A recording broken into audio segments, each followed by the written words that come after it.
Φίλες και φίλοι της Επιτραπέζης Εσφαίρησης, γεια σας. Σήμερα έχουμε την ιδιαίτερη χαρά και τιμή να έχουμε δίπλα μας τη Μαρία Χριστοφοράκη. Μαρία, καλώς όρισες.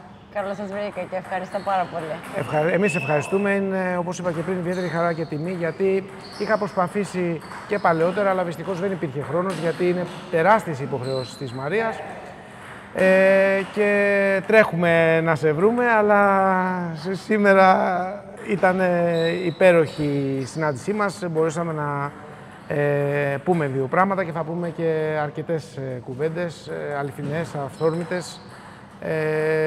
Θα προσπαθήσω να μην κοπεί κάτι, να το αφήσω έτσι, ακόμα και με τα λάθη τα οποία θα κάνω εγώ σίγουρα στο τονισμό ίσως ή σε κάποιες φράσεις, αλλά και η Μαρία, η οποία μιλάει πιο πολύ αγγλικά τόσα χρόνια στη Σουηδία κτλ. Πάμε λοιπόν να αρχίσουμε, γιατί είναι πολλές οι ερωτήσεις, είναι πολλά τα πράγματα τα οποία θέλουμε να μάθουμε. Θέλω και εγώ να μάθω προσωπικά, γιατί δεν είμαι και πολλά χρόνια στο χώρο. Μαθαίνω πράγματα τα οποία σχετίζονται και με τις επιτυχίες δικές σου και καμαρώνω. Πάμε λοιπόν να αρχίσουμε. Θα μιλήσουμε πρώτα, θα περάσουμε σε διάφορα στάδια για τις προσωπικές, εμπνευστικές, θα έλεγα, στυλ ερωτήσεις. Τι έχεις μάθει, θέλουμε να μας πεις, για τον εαυτό σου μέσα από το πινκ-πονγκ? Καταρχάς να πω ένα μεγάλο ευχαριστώ που με καλέσατε. Η αλήθεια είναι ότι έχω δύσκολο πρόγραμμα. Μια ζεστή μέρα του καλοκαιριού.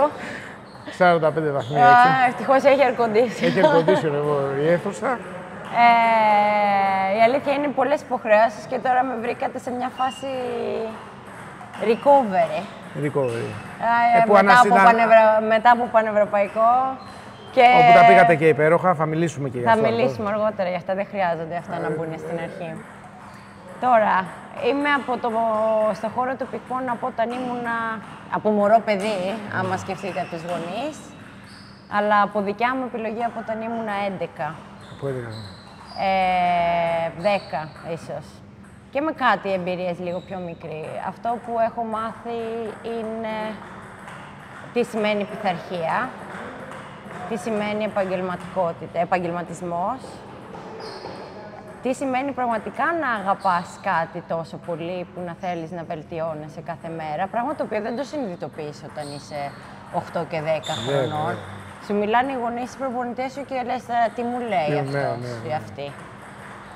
Αλλά το οποίο μου έδωσε την ευκαιρία κιόλας, έτσι όπως με τίμησε εκείνο, το τιμάω κι εγώ τώρα με τον δικό μου τρόπο. Οπότε αυτή είναι η απάντησή μου. Μπράβο. Είναι και για μας μεγάλη χαρά να βλέπουμε και το αποτέλεσμα της πειθαρχίας που έχει το άθλημα και τις επιτυχίες. Πάμε λοιπόν, υπήρξε ποτέ στιγμή που σκέφτηκες να τα παρατήσεις? Και αν ναι, τι σε κράτησε? Γιατί όπως όλοι ξέρουμε, φίλες και φίλοι, το πινκ-πονγκ είναι ένα δύσκολο και από ψυχολογικής μεριάς άθλημα. Όταν έχεις δώσει το καλύτερο σου εαυτό και ξαφνικά έρχεται μία ήττα, αναπάντεχη, μπορεί να φύγεις και από τον πρώτο γύρο. Εσύ λοιπόν σκέφτηκες κάποια στιγμή να τα παρατήσεις? Γελάω γιατί προσπαθώ να σκεφτώ πόσες φορές έχω πει ότι θα τα παρατήσω. Νομίζω ότι πρέπει να έχω πει συνολικά 6-7 φορές. 6-7 φορές. Από τα 12 μέχρι τα 30. Και στα 30 δεν είπα θα τα παρατήσω. Ήταν μια διαδικασία που τη δούλευα καιρό μέσα μου για να τα παρατήσω. Αλλά είναι αυτό που είπατε. Είναι η αγάπη. Είναι η αγάπη, είναι ότι εντάξει, περνάς σε εφηβεία. Σκεφτόμαστε εμείς όταν είμαστε παιδιά πολύ το αποτέλεσμα. Δεν σκεφτόμαστε τόσο πολύ την ανάπτυξη, ότι είναι ένα μεγάλο ταξίδι. Τη διαδρομή, ότι είναι η διαδρομή και όλο αυτό. Οπότε σε μια άσχημη ήττα, σε κάτι αναπάντεχο το οποίο σου προκαλεί τύπου blackout. Γυρνάς στο σπίτι και λες θα τα παρατήσω. Καλά τώρα, δηλαδή μετά την πρώτη-δεύτερη φορά που και οι γονείς μου ασχολήθηκαν με το να με κρατήσουν, οι φίλες μου, οι προπονητές μου τότε. Μετά από κάποια στιγμή, εντάξει, το έχεις ξαναπεί, το έχεις κάνει καραμέλα πλέον, σιγά μην σταματήσεις εσύ. Οπότε υπάρχουν αυτές τις στιγμές και νομίζω ότι είναι και φυσιολογικό να υπάρχουν, γιατί στον αθλητισμό βγαίνουν πολλά συναισθήματα. Είναι ανάμειχτος. Υπάρχει πολύ στρες, είναι η χαρά, είναι η πίεση του να αποδώσεις, είναι τόσες ώρες που επενδύεις μέσα στη μέρα, μέσα σε ένα χρόνο, τόσες θυσίες που κάνουν οι γύρω σου, οπότε έχεις πολύ μεγάλη πίεση. Πάμε να ρωτήσουμε τώρα ποιο ήταν το πιο μεγάλο ναι που είπες στη ζωή σου και τι άλλαξε από εκεί και μετά. Στην αθλητική μου καριέρα. Ναι, στην αθλητική σου καριέρα. Δεν ξέρω αν θες να το επεκτείνουμε και λίγο στην προσωπική, αλλά... Δεν θα έλεγα σε προσωπική, αλλά θα έλεγα...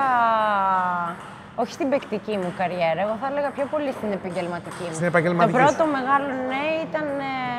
Ναι, δεν ήταν ακριβώς ναι. Ήταν αυτό που είπα ότι θα μετακομίσω. Ναι. Και θα τους αφήσω όλους πίσω. Δύσκολη απόφαση. Πάντα ήθελα να το δοκιμάσω. Απλά δεν έτυχαν οι συγκυρίες. Τότε έκατσαν οι συγκυρίες. Ήμουν κι εγώ σε μια φάση, δεν ξέρω αν την έχετε και αυτή την ερώτηση αργότερα. Αλλά μπορούμε να καλύψουμε και 2 ερωτήσεις σε μία και να πάει λίγο πιο γρήγορα. Πάντα ήθελα να το δοκιμάσω, ποτέ δεν έκατσαν οι συγκυρίες. Έκατσε τότε η περίοδος. Εγώ είχα αφοσιωθεί εντελώς στο πικόν, είχα τελειώσει με σπουδές και τέτοια, δεν είχα κάτι άλλο να ασχοληθώ. Και δεν έβλεπω βελτίωση. Και λέει τώρα ή το κάνω για λίγο και να πω ότι το κάνω και είναι το τελευταίο και μετά τα παρατάω. Και βλέπουμε. Και το πρώτο ήταν αυτό, ότι πήγα τύπου δεν είναι εύκολο να αφήνεις όλη την οικογένεια, μοναχοκόρη, μοναχό εγγόνι, δεν ξέρω καν αν υπάρχει αυτή η λέξη. Μοναδικό εγγόνι από την πλευρά της μαμάς και σηκώνομαι εγώ και φεύγω. Και μεγάλο το ρίσκο. Και μεγάλο το ρίσκο. Μεγάλο το ρίσκο, όντως, γιατί πας σε μια χώρα που δεν ξέρεις κανέναν. Δεν ξέρεις, είχα δοκιμάσει βέβαια πιο πριν, δεν πήγα και αποφάσισα έτσι, αλλά είχα δοκιμάσει 2 εβδομάδες. Τώρα να αποφασίσεις να πηγαίνεις, να μένεις κανονικά και να εγκατασταθείς είναι από το να φτιάξεις διαμέρισμα. Να σκέφτεσαι πότε θα ξανάρθω να δω τους δικούς μου. Άλλοι ρυθμοί προπόνησης κτλ. Άλλο στυλ ζωής όλο. Εντάξει, δεν πήγα κιόλας από μια χώρα που μοιάζει με την Ελλάδα, ίσως σε νοοτροπία και τέτοια. Πήγα από το νότο στο βορρά και από την Ανατολή στη Δύση, για παράδειγμα. Και μετά είναι το άλλο το ναι, είναι αυτό που είπα ότι θα γυρίσω να πάρω τη δουλειά στην Ελλάδα ή θα κάτσω να ρισκάρω λίγο στη Σουηδία. Ναι, ναι. Σου βγήκε όμως, σου βγήκε. Και αποφάσισα να ρισκάρω, η αλήθεια είναι. Πηγαίνοντας κιόλας κόντρα στους δικούς μου. Ναι. Μεγάλοι καυγάδες και αντιπαραθέσεις. Και είχες έρθει και στο μεσοδιάστημα και έπαιξες τον Ολυμπιακό. Εντάξει, τον Ολυμπιακό πάντα βρισκόμουν ακόμα και όταν είχα πει ότι σε ώρα ανάγκης θα έρθω. Εκείνη τη χρονιά που έπαιξε και λίγο παραπάνω, επειδή συγκυρίες το έφεραν, ήμουνα και λίγο πιο, πώς λένε, παθιασμένη στο να κάνω λίγο προπόνηση. Δεν ξέρω γιατί έτσι απλά. Και έπαιξες υπέροχα και έκανες και τεράστια νίκη. Εντάξει, αυτά τώρα δεν χρειάζεται. Τέλος πάντων. Λοιπόν, να μην τα πούμε αυτά. Δεν χρειάζεται να τα πούμε. Πάμε να ρωτήσουμε τώρα πώς κρατάς την ισορροπία ανάμεσα στη πίεση του αγωνιστικού χώρου και την προσωπική σου ζωή. Γιατί ο αγωνιστικός χώρος, πέρα ότι εσύ πλέον δεν παίζεις, δεν είσαι στην πρώτη γραμμή, αλλά είσαι ακριβώς από πίσω σαν προπονητής, υπάρχει πίεση και για τον προπονητή όταν βλέπει τους αθλητές τους στο χώρο. Πώς κρατάς ισορροπίες σε αυτό το κομμάτι? Καταρχήν να πω μακάρι να ήμουν αθλήτρια ακόμα. Γιατί εκεί πέρα τουλάχιστον έχεις εσύ τη ρακέτα και τα ελέγχεις τα πράγματα. Όταν είσαι προπονήτρια δεν μπορείς να τα ελέγχεις τα πράγματα. Δηλαδή και ειδικά τώρα σε μικρά παιδιά, δεν σημαίνει ότι απλά τους λες κάτι και το κάνουν. Είναι μικρά παιδιά και θα ξεχάσουν και από το στρες δεν θα κάνουν αυτό που τους λες. Θα αγχωθούν το ένα τ' άλλο. Οπότε εκεί πέρα, όχι ο πανικός, το στρες είναι ακόμα μεγαλύτερο για μένα. Για το πώς θα το κάνω. Έχεις και τους γονείς, Μπορεί να υπάρχουν και οι γονείς οι οποίοι να θέλουν. Εντάξει, τώρα οι γονείς είναι ένα άλλο. Αυτό θα έπρεπε να είναι μια κατηγορία εδώ μέσα από μόνο του. Αυτό μπορώ να μιλάω. Θα το πούμε μετά. Μήνες ολόκληρους. Ναι, θα το πούμε. Όχι απλά μία ώρα που έχουμε πει. Θα το πούμε. Δεν έχουμε χρονικό περιορισμό, μπορούμε να μιλήσουμε όση ώρα θες. Φίλες και φίλοι, είναι αυθόρμητη συζήτηση όπως βλέπετε. Και μέχρι στιγμής μια χαρά τα πάμε. Δεν σκοπεύω να κόψω κάτι, έτσι είναι αληθινά, για να βλέπετε ότι η επιτραπέζια της Φέρεση είναι ένα άθλημα αληθινό και η Μαρία Χριστοφοράκη είναι και η καλύτερη εκπρόσωπος της χώρας μας στο εξωτερικό που μας τιμάει με τις διακρίσεις και όλα αυτά που έχει φέρει στη Σουηδία μέσα από την προπονητική της καριέρα πλέον. Σήμερα θέλω να ρωτήσω, τι σημαίνει για σένα επιτυχία, δηλαδή είναι το ίδιο με αυτό που πίστευες στα 20 ή έχει αναδιαμορφωθεί? Καμία σχέση. Όταν ήμουν 20, αυτό που σκεφτόμουν είναι πόσα μετάλλια θα πάρεις, πόσα πρωταθλήματα θα κερδίσει, που και αυτό έχει. Εννοείται, δεν λέει κανένας ότι και αυτά δεν μετράνε. Είναι ένα μέρος της επιτυχίας, θεωρώ ότι είναι αυτό. Θεωρώ όμως ότι ένα ακόμα μεγαλύτερο μέρος της επιτυχίας είναι πώς αναπτύσσεσαι, τι κάνεις για να βελτιωθείς κάθε μέρα με τον εαυτό σου, πώς δουλεύεις. Ναι. Πέρα από την πειθαρχία και αυτά, είναι μάθημα ζωής, είναι όλη η διαδικασία. Δηλαδή, όταν ήμασταν μικρά παιδιά, το μόνο που μας ένοιαζε είναι νοιάζουμε, κερδίζουμε. Ναι, ναι. Μετά πάντα μου έλεγαν όμως τότε οι προπονητές μου, δεν είναι τι κάνεις τώρα που είσαι 14-15, αυτά δεν τα θυμάσαι καν. Ναι. Η σημασία έχει το πόσο μεγάλη καριέρα θα κάνεις. Η πορεία, η πορεία. Ακριβώς. Τα άλλα όλα είναι σκαλοπάτια αυτά. Και η αλήθεια είναι ότι δεν θυμάμαι. Δηλαδή, είδα ότι υπάρχουν και κάποιες ερωτήσεις όταν ήμουν μικρή, δεν μπορώ να πω ότι θυμάμαι πολλά πράγματα. Θυμάμαι όμως ότι άντεξα μέχρι τα 30 μου και αυτό το επίπεδο που έφτασα. Και είναι και το ίδιο και τώρα. Η επιτυχία δεν καθορίζεται πόσα μετάλλια μπορώ να έχω κερδίσει. Καταρχάς δεν κερδίζω εγώ τα μετάλλια. Η επιτυχία πάντα λένε το αθλητή. Ναι, ναι. Δεν θα πάω να πω οι δικοί μου οι παίκτες και το ένα και το άλλο. Είναι μια ομαδική προσπάθεια. Είναι πολλοί παράγοντες που συνεισφέρουν σε μια τέτοια επιτυχία. Για μένα είναι πιο πολύ... Είναι η ομάδα, το σύνολο. Πώς θα αλλάξει το άθλημα. Θα προσπαθήσω να κάνω μια αλλαγή του τύπου να εμπνεύσω άλλα άτομα να ξεκινήσουν. Να βοηθήσω να πάει το άθλημα ένα βήμα παραπέρα. Εγώ θεωρώ ότι εκεί είναι η επιτυχία. Πόσο καιρό θα αντέξω να το κάνω αυτό. Δεν είναι και εύκολη δουλειά. Οπότε νομίζω ότι αυτά για μένα αντικατοπτρίζουν τη λέξη επιτυχία. Πάμε λοιπόν να ρωτήσουμε τώρα και πάνω σε αυτό το κομμάτι. Επιτρέπετε να πιω νερό, Βεβαίως, βεβαίως. Ό,τι θες μέχρι να έρθει δεν θα το κόψουμε ούτε αυτό, φίλες και φίλοι, για να δείτε ότι μόνο εμείς στο κανάλι Grev98.tv σας δείχνουμε την πραγματικότητα όπως είναι. Δεν είναι κακό. Λοιπόν, άνθρωποι είμαστε και τα λάθη μας να κάνουμε μες στη ζωή είναι. Πώς κερδίζεις, πάμε λίγο στην προπονητική τώρα και την παιδαγωγική προσέγγιση. Πώς κερδίζεις εσύ από την εμπειρία σου την εμπιστοσύνη μιας αθλήτριας, ενός αθλητή? Τι είναι αυτό δηλαδή που εσύ πρέπει να δείξεις στον αθλητή για να κερδίσεις την εμπιστοσύνη του? Καταρχάς να πούμε ότι όλοι οι αθλητές σε ποια ηλικία βρίσκονται, τι φύλο έχουν, όλοι είμαστε διαφορετικοί. Οπότε δεν διανοείται. Οπότε είσαι και ψυχολόγος δηλαδή στην ουσία, κάπως θα λέγαμε. Διαβάζω. Ψυχολόγος δεν είμαι, αλλά διαβάζω γιατί θεωρώ ότι είναι πολύ μεγάλο μέρος του επαγγέλματος. Θεωρώ ότι δεν πηγαίνεις σε μια φάση και λες εγώ αυτό θα κάνω, έτσι είμαι, σαν προπονήτρια και όποιος θέλει ακολουθεί και όχι. Ή περιμένεις να έχεις την ίδια ανταπόκριση με τον ίδιο τρόπο από τους πάντες. Δηλαδή, μεγάλο λάθος. Οπότε είναι καθαρά το άτομο. Αλλά γενικά μου μπορώ να πω ποιο είναι το μεγαλύτερο που ζητάνε οι αθλητές ή αυτό που θέλουν να δούνε. Είναι αυτό το ενδιαφέρον και αυτό το engagement, αυτή η δέσμευση που δείχνεις σε αυτούς. Ότι τους πιστεύουν. Ναι, αυτό. Το να δούνε ότι έχει όρεξη για δουλειά. Δεν νοιάζεται για το τι επίπεδο έχω, ρε παιδί μου, αν είμαι ένα 12χρονο που είναι ναι μεν το καλύτερο ή αν είναι γυναίκα 20, 21, 25. Άρα θέλω να ρωτήσω, η πιο δύσκολη αρετή που χρειάζεται να έχει ένας σύγχρονος προπονητής, δηλαδή ένας σύγχρονος προπονητής, τι πιστεύεις πρέπει να έχει, πέρα το επίπεδο του που σαν αθλητής μπορεί να ήταν κορυφαίος και να έπαιζε πολύ καλά? Καταρχάς, δεν νομίζω ότι έχει σχέση να κάνει πόσο καλό πεκπών έχεις παίξει για να είσαι καλός προπονητής. Γιατί η προπονητική δεν είναι μόνο... Έχεις τη γνώση. Η γνώση είναι το ένα το κομμάτι. Αλλά άμα τη γνώση δεν μπορείς να την επικοινωνήσεις... Μπράβο, επικοινωνία, το α και το ω.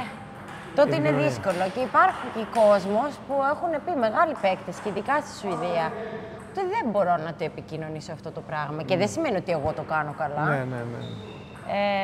Και εγώ στον δρόμο που ψάχνω να βρω λύσεις. Είναι αυτό που λέμε. Δοκιμάζεις με έναν τρόπο. Θεωρώ ότι η επικοινωνία δηλαδή είναι η μεγαλύτερη επικοινωνία. Και όχι μόνο ανοιχτή επικοινωνία. Δηλαδή να είσαι ειλικρινής, να έχεις τα πιστεύω σου, να επικοινωνείς το πώς θέλεις, αλλά όχι να είσαι αυταρχικός. Ναι, μπράβο. Δηλαδή, κάποιος αθλητής για να είναι επιτυχημένος, δεν χρειάζεται να νιώθει ότι είναι το στρατιωτάκι του προπονητή. Είναι μια ομάδα. Μια ομάδα. Ένα σύνολο. Δηλαδή, μαζί θα βάλετε τους κανόνες. Αυτός είναι ο δικός μου τρόπος του leadership, τουλάχιστον. Ναι. Και σε αυτό έχω κατασταλάξει. Και εγώ ταυτίζομαι απόλυτα με αυτή την άποψη και την έχω βιώσει και βασικά και αυτή η άποψη από ό,τι έχω δει εγώ και στον Ολυμπιακό, που έχει φέρει και επιτυχίες στη χώρα μας, υπάρχει αυτό το ομαδικό πνεύμα π.χ. Δεν μπορεί κανένας μόνος του, υπάρχει μια συνεργασία. Εννοείται, χωρίς συνεργασία δεν θα υπήρχαν οι ομάδες. Τώρα ότι θα υπάρχουν τσάφ σε κάποιες ομάδες ή παρεξηγήσεις κάποιες φορές και το ένα τ' άλλο, μία στο τόσο, όπως είπαμε, άνθρωποι είμαστε. Πάνω στη στιγμή τώρα ο αθλητής μπορεί να πει κάτι, ο προπονητής μπορεί να πει κάτι. Αυτά τα πράγματα να... Είναι φυσιολογικά. Και εμείς έτσι είμαστε. Δηλαδή και εγώ έχω βρεθεί σε αυτή τη θέση. Το θέμα είναι να έχει τα κότσια ο άλλος, να πάρει την ευθύνη, να ζητήσει το συγγνώμη. Να αναγνωρίσει το λάθος του. Να αναγνωρίσει το λάθος. Δηλαδή δεν υπάρχουν εγωισμοί. Μπαίνουν κανόνες όλοι μαζί.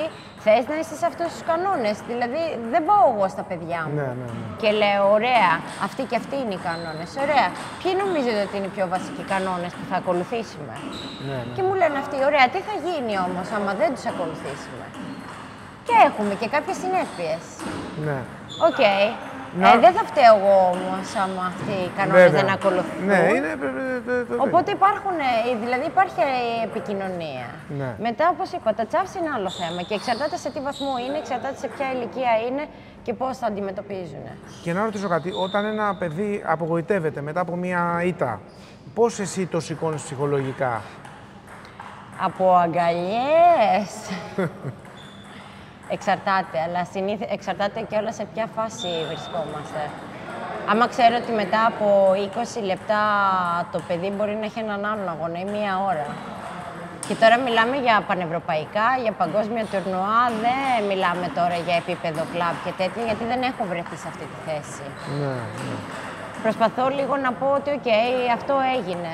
Θα αφήσουμε το ένα παιχνίδι αυτό που σε επηρεάσει για όλα τα υπόλοιπα. Και μπορώ αυτό παθαίνω εγώ πάντα, όταν χάνω ένα παιχνίδι, χάνω και τα υπόλοιπα. Και να σας πω και ένα παράδειγμα τώρα, στο πανευρωπαϊκό. Το πανευρωπαϊκό είναι ένας θεσμός που είναι 10 μέρες. Ξεκινάμε άσχημα. 3-2. Ξεκινάμε δεύτερη μέρα άσχημα. Τι θα κάνουμε, θα διαλύσουμε τις άλλες 8 μέρες που είναι μπροστά μας και θα πούμε, εκείνη κιόλας το τσαγανό του αθλητή. Εκείνη κιόλας και δεν είναι το τσαγανό, είναι η ποιότητα του αθλητή. Είναι δύσκολο και ειδικά στα παιδιά. Και εκείνη που πρέπει να διαλέξει τις σωστές τις λέξεις κιόλας. Δεν είναι να του φουσκώσει τα μυαλά. Δηλαδή, γιατί πολλοί πάνε άμα και είσαι παιχταράς και δεν είναι αυτό. Είναι να βρεις τις σωστές τις λέξεις, ότι ξέρεις κάτι.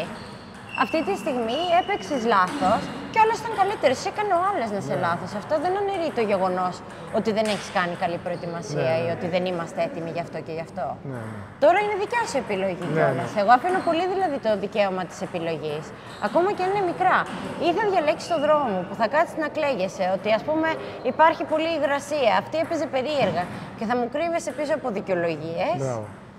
Ή θα σηκώσεις το κεφάλι ψηλά και θα δείξεις ότι έχεις τσαγανό και ότι έχεις κάνει την προπόνηση, δεν θα καταστρέψεις. Είναι κόπη ενός χρόνου.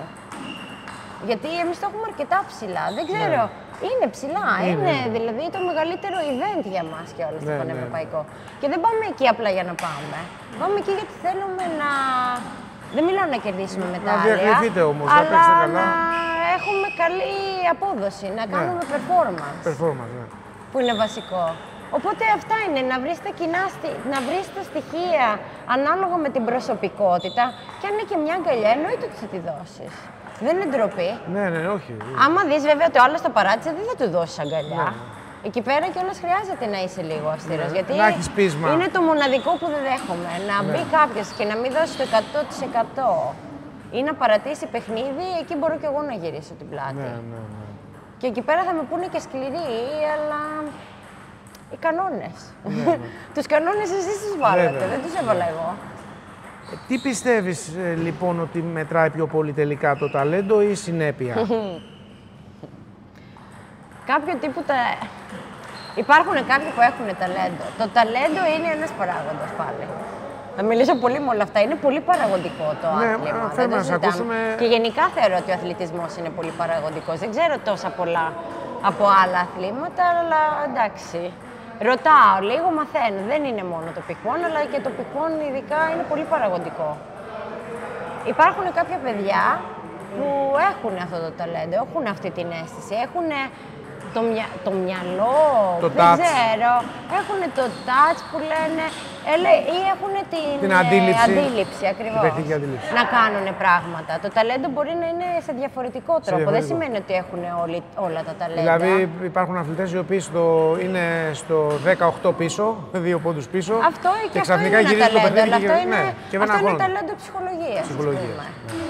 Δηλαδή υπάρχουν διαφορετικά ταλέντα. Αν μείνεις μόνο στο ταλέντο, μπροστά δεν πρόκειται να πας. Άρα θέλει και πειθαρχία. Θεωρώ ότι η συνέπεια, η πειθαρχία, η σοβαρότητα που έχεις, αυτή η δίψα, αυτά είναι που θα σε κάνουν καλό αθλητή. Το ταλέντο θα βγει και θα δουλευτεί ακόμα περισσότερο μέσα από αυτούς τους παράγοντες, μέσα από αυτές τις αξίες. Ναι. Τι να το κάνω εγώ άμα ξέρεις αυτό και μου έρχεσαι στην προπόνηση και μου κάνεις μία ώρα. Την άλλη μία μπορείς να χαζογελάς και να λες εγώ δεν χρειάζεται να κάνω παραπάνω, έχω ταλέντο. Άρα εδώ πέρα να κάνω μία παρένθεση να πω το εξής, που είναι μία ερώτηση σημαντική πιστεύω. Άρα και ο χαρακτήρας ενός παιδιού μπορεί να αλλάξει τη ροή της αθλητικής του πορείας και στην ουσία να εξαφανίσει ενδεχομένως ένα ταλέντο το οποίο να υπήρχε. Εννοείται. Αλλά αυτό δεν είναι κάτι όμως που έρχεται μέσα από τον αθλητισμό. Εγώ θεωρώ ότι παίζει πολύ μεγάλο ρόλο και το πώς σε διαπαιδαγωγούν στο σπίτι. Ναι. Πώς σε μεγαλώνουν στο σπίτι. Γιατί πλέον έχουν αλλάξει εποχές. Εγώ έχω μεγαλώσει στην Ελλάδα σε 30 χρόνια πίσω, εντάξει, όχι 30, 25 χρόνια πίσω. Και δεν θυμάμαι ποτέ να υπήρχε η νοοτροπία να πάω σπίτι και να πω στον πατέρα μου. Ο πατέρας μου ήταν και προπονητής κάποιες φορές, αλλά πείτε ότι εγώ ήμουν και σε ένα κλιμάκιο. Ή να πει ο προπονητής στον πατέρα μου, ξέρεις κάτι, δεν προσπαθεί. Και ο πατέρας μου να βρει τον προπονητή και να πει: εμένα η κόρη μου προσπαθεί, εσύ δεν το βλέπεις. Ναι, δεν γινόταν. Θα πήγαινα στο σπίτι και θα μου έλεγε: άμα δεν προσπαθήσει παραπάνω, τι να χάνουμε την ώρα μας, παιδί μου. Σταμάτα το. Ναι. Ή θα το πάρει σοβαρά ή όχι η μητέρα μου. Ναι. Τώρα, άμα πας σε έναν γονιό και πεις ότι ξέρεις κάτι, δεν βλέπω προσπάθεια. Άμα ξέρεις και περνάει άσχημα και είναι αυτή η περίοδος και υπάρχουν πολλές δικαιολογίες σε αυτή τη γενιά. Ναι. Και θεωρώ ότι είμαστε σε μια γενιά. Και δεν μιλάω τώρα, πιστεύω ότι και πολλοί από τον εκπαιδευτικό το χώρο θα ταυτιστούν σε αυτό. Δεν φταίει δηλαδή το παιδί, ο δάσκαλος φταίει που δεν είναι καλός. Ναι. Δεν φταίει το παιδί, ο προπονητής που δεν είναι καλός. Γι' αυτό υπάρχει, δεν μου κάνει αυτός ο προπονητής, δεν μου κάνει αυτός ο προπονητής. Αυτός είναι πιο σκληρός, αυτός αναζητά πιο πολλά από μένα. Οπότε είναι πώς μας διαπαιδαγωγούν από το σπίτι και τι αξίες μας δίνουν. Εννοείται τι προπονητή έχεις και σε τι γκρουπ μεγαλώνεις. Εγώ ήμουν πολύ τυχερή. Μπορεί να είχα και άσχημες εμπειρίες, πολύ άσχημες εμπειρίες, αλλά με έκανα να είμαι πιο σκληρή σαν άνθρωπος. Και δεν θα ήμουν, πιστεύω, εδώ αν δεν είχα αυτές τις σκληρές εμπειρίες. Πήρες βάσεις και δομή σωστή. Όπως λέω, η σκληρότητα και η πειθαρχία με βοήθησε να είμαι έτσι και να θέλω να είμαι η καλύτερη και να βελτιώνομαι. Αλλά επίσης είχα και πολλά άσχημα γεγονότα που είχαν συνέβη, τα οποία μου δημιούργησαν πολλά θέματα. Και ανασφάλειες και στρες και άγχος και κρίσεις και το οτιδήποτε. Αλλά στο τέλος όμως της διαδρομής χτίσανε, σε θωρακίσαν όλα αυτά. Δούλεψα με αυτό και δούλεψα με αυτό με επαγγελματική βοήθεια. Δεν μπορούσα να το κάνω μόνη μου. Και μακάρι να με άφηναν οι γονείς μου κιόλας να το κάνω νωρίτερα, γιατί είχα δει που πήγαινε το πράγμα. Αλλά όταν αποφάσισα ότι από παίχτρια θα γίνω προπονήτρια, όλες οι κακές εμπειρίες που είχα από προπονητές ήταν αυτά που έλεγα, αυτά δεν πρόκειται εγώ να τα κάνω. Ναι. Υπάρχουν άλλοι τρόποι. Ναι. Δηλαδή πάντα σκέφτομαι, θα ήθελα εμένα αυτός ο προπονητής να... Πάντα μπαίνω στη θέση του αθλητή μου και λέω, θα ήθελα αυτό τώρα να το κάνουν σε μένα. Όχι. Ναι. Και αυτός είναι πώς έχω φτιάξει τη δικιά μου νοοτροπία και το δικό μου στυλ. Καλός ή κακός. Προσωπικά δεν μπορώ να πω ότι είμαι και 100% επιτυχημένη, γιατί έχω και αυτό το ταπεραμέντο το ελληνικό, το οποίο οι Σουηδοί δεν μπορούν να το αντέξουν και αυτή την αυστηρότητα. Θεωρώ ότι είμαι πιο μαλακή, δηλαδή πεθαίνεις. Ναι. Να το πω απλά. Ναι. Δηλαδή, άμα έρθουν μια εβδομάδα στην Ελλάδα, στο γεγονός που στην νοοτροπία και στο περιβάλλον που μεγάλωσα εγώ, δηλαδή δεν θα αντέχανε πάνω από μια εβδομάδα, πιστεύω. Τίποτα, ναι. Οπότε είναι πολύ παραγωγικό. Πάντως εσύ άντεξες, είσαι εκεί, θα πούμε και αργότερα. Με άντεξαν. Σε αντέξαν. Με αντέχουν. Σε αντέχουν. Άξιζες όμως, γιατί όλα κρίνονται εκ του αποτελέσματος. Και θέλω, είπες πριν πολύ σοφές και σοβαρές και σωστές κουβέντες σχετικά με τους αθλητές. Βεβαίως, εγώ το βλέπω και στα νέα παιδιά ότι είναι πολύ πιο καλομαθημένα από ότι ήταν η δική μας γενιά και η δική σας γενιά. Εγώ είμαι αρκετά μεγαλύτερος από σένα, αλλά πλέον τα παιδιά είναι καλομαθημένα πάρα πολύ. Φταίει για όλα ο προπονητής και το θέμα είναι που βλέπω εγώ, ειδικά στην επιτραπέζια της σφαίριση, ότι πολλές φορές ο προπονητής θα σου δείξει το δρόμο, αλλά αν δεν κάνεις εσύ π.χ. προπόνηση στο σερβίς, που είσαι υποχρεωμένος να κάνεις 3 με 4 φορές τη βδομάδα προπόνηση σερβίς μόνος σου. Αν δεν κάνεις το τρέξιμό σου, αυτά που θα σου έχει πει ο προπονητής για να αποκτήσεις το mobility, δεν μπορεί να τα κάνει ο προπονητής αυτά για σένα. Επομένως, αν εσύ δεν τα εφαρμόσεις, στην πρώτη ήττα σου φταίει ο προπονητής. Ο οποίος όμως τα έχει πει, αλλά εσύ δεν τα έκανες. Εγώ θα πω από προσωπική εμπειρία. Και τι πιστεύω ότι είναι αυτό που βλέπω και παικτική εμπειρία, αλλά και προπονητική εμπειρία. Θεωρούσα σαν παίκτρια ή θεωρούν όλοι σαν προπονήτρια ότι κάποιος θα είναι πάνω από το κεφάλι τους και θα τους δίνει συνέχεια οδηγίες και θα τους λέει το ένα και θα τους λέει το άλλο και θα έχουν πάνω κάποιο από το κεφάλι τους. Και εγώ έτσι πίστευα ότι θα έπρεπε να είναι. Αλλιώς έλεγα, δεν τον ενδιαφέρον, δεν πιστεύει σε μένα. Αυτά είναι δηλαδή παιχνίδια του μυαλού κιόλας. Η αλήθεια είναι ότι ο προπονητής είναι αυτό που είπατε. Θα σου δείξει το δρόμο. Μετά τον δρόμο και την επιλογή την κάνεις εσύ. Και στην τελική είναι οι δικές... Είναι το δικό σου τη στήλη. Είναι το δικό σου το θέλω, το πόσο ψηλά θες να φτάσεις. Και μετά, άμα δεν αναγνωρίζεις το γεγονός, άμα δεν έχεις την καθαρή αντίληψη, να λες, δηλαδή άμα έχεις illusions, δεν ξέρω πώς το λένε τώρα. Πρέπει να στερηθείς και να σκέφτεσαι ότι εγώ θα δουλεύω 1,5 ώρα το πρωί και 1,5 ώρα το βράδυ, θα πάω 1-2 τουρνουά, και αυτά ειδικά έτσι όπως έχει γίνει και το σύστημα τώρα και πάμε για Ολυμπιάδα για παράδειγμα. Ναι, ή πάμε για να πάρουμε μετάλλες στο πανευρωπαϊκό. Πώς θα γίνει αυτό όταν υπάρχουν άλλοι, όσο ταλέντο και να έχεις, όση καλή καθοδήγηση να έχεις, δεν ξέρω εγώ τι, όσο και σε top φόρμα και να είσαι, υπάρχουν άλλοι που δουλεύουν, πας να συναγωνιστείς ή να ανταγωνιστείς. Συναγωνιστής, εγώ θα το λέω. Έλα, ευγενή ανταγωνισμό. Ευγενή άμυλα. Ακριβώς. Πας να ανταγωνιστείς με άτομα που περνάνε 10 ώρες την ημέρα. Είναι το επάγγελμά τους. 10 ώρες την ημέρα, ναι. Δηλαδή, αυτό το λέω και εγώ στον εαυτό μου. Δηλαδή, πώς θα γινόμουν η καλύτερη, άμα δεν καθόμουν και έκανα 8 ώρες. Δηλαδή, εγώ ήθελα και τους καφέδες μου, ήθελα και τα ποτά μου, ήθελα και το ένα μου, ήθελα και το άλλο μου. Βέβαια, δεν μετάνιωσα. Είχα αποδεχτεί ότι σε αυτό το επίπεδο θα είμαι, απλά θέλω να δω πόσο μπορώ να βελτιωθώ. Και όπως επίσης, συγγνώμη που σε διακόπτω, είναι και οι θυσίες που κάνουν τα συγκεκριμένα άτομα τα οποία εμείς καμαρώνουμε και βλέπουμε νούμερο 1, 2, 3, 4 στο παγκόσμιο ranking, όπου θα στερηθούν να πάνε και στη γιορτή του φίλου τους γιατί την επόμενη μέρα έχουν τουρνουά. Καλά, αυτά δεν υπάρχουν. Δεν υπάρχουν καν. Σαββατοκύριακα δεν υπάρχουν. Διακοπές. Δεν υπάρχουν, δηλαδή και εμείς κιόλας. Όταν ήμασταν μικροί, εγώ δεν θυμάμαι κανένας από τη γενιά μας να είχε πάνω από 8 μέρες διακοπές. 10 το top. Πλέον όμως κάνουν διακοπές, η νέα γενιά έχει αλλάξει. Εγώ, δηλαδή, ας πούμε, για ένα παιδί, άμα το πάμε. Δεν μιλάω για αυτούς που το έχουν λίγο πιο επαγγελματικά και βγάζουν χρήματα από τις ομάδες τους που μπορούν να πάνε και τα Χριστούγεννα να πάνε. Ποιες είναι οι περίοδοι ενός παιδιού για να κάνει την περισσότερη προπόνηση? Η περίοδοι που δεν έχει σχολείο. Έτσι δεν είναι? Ναι.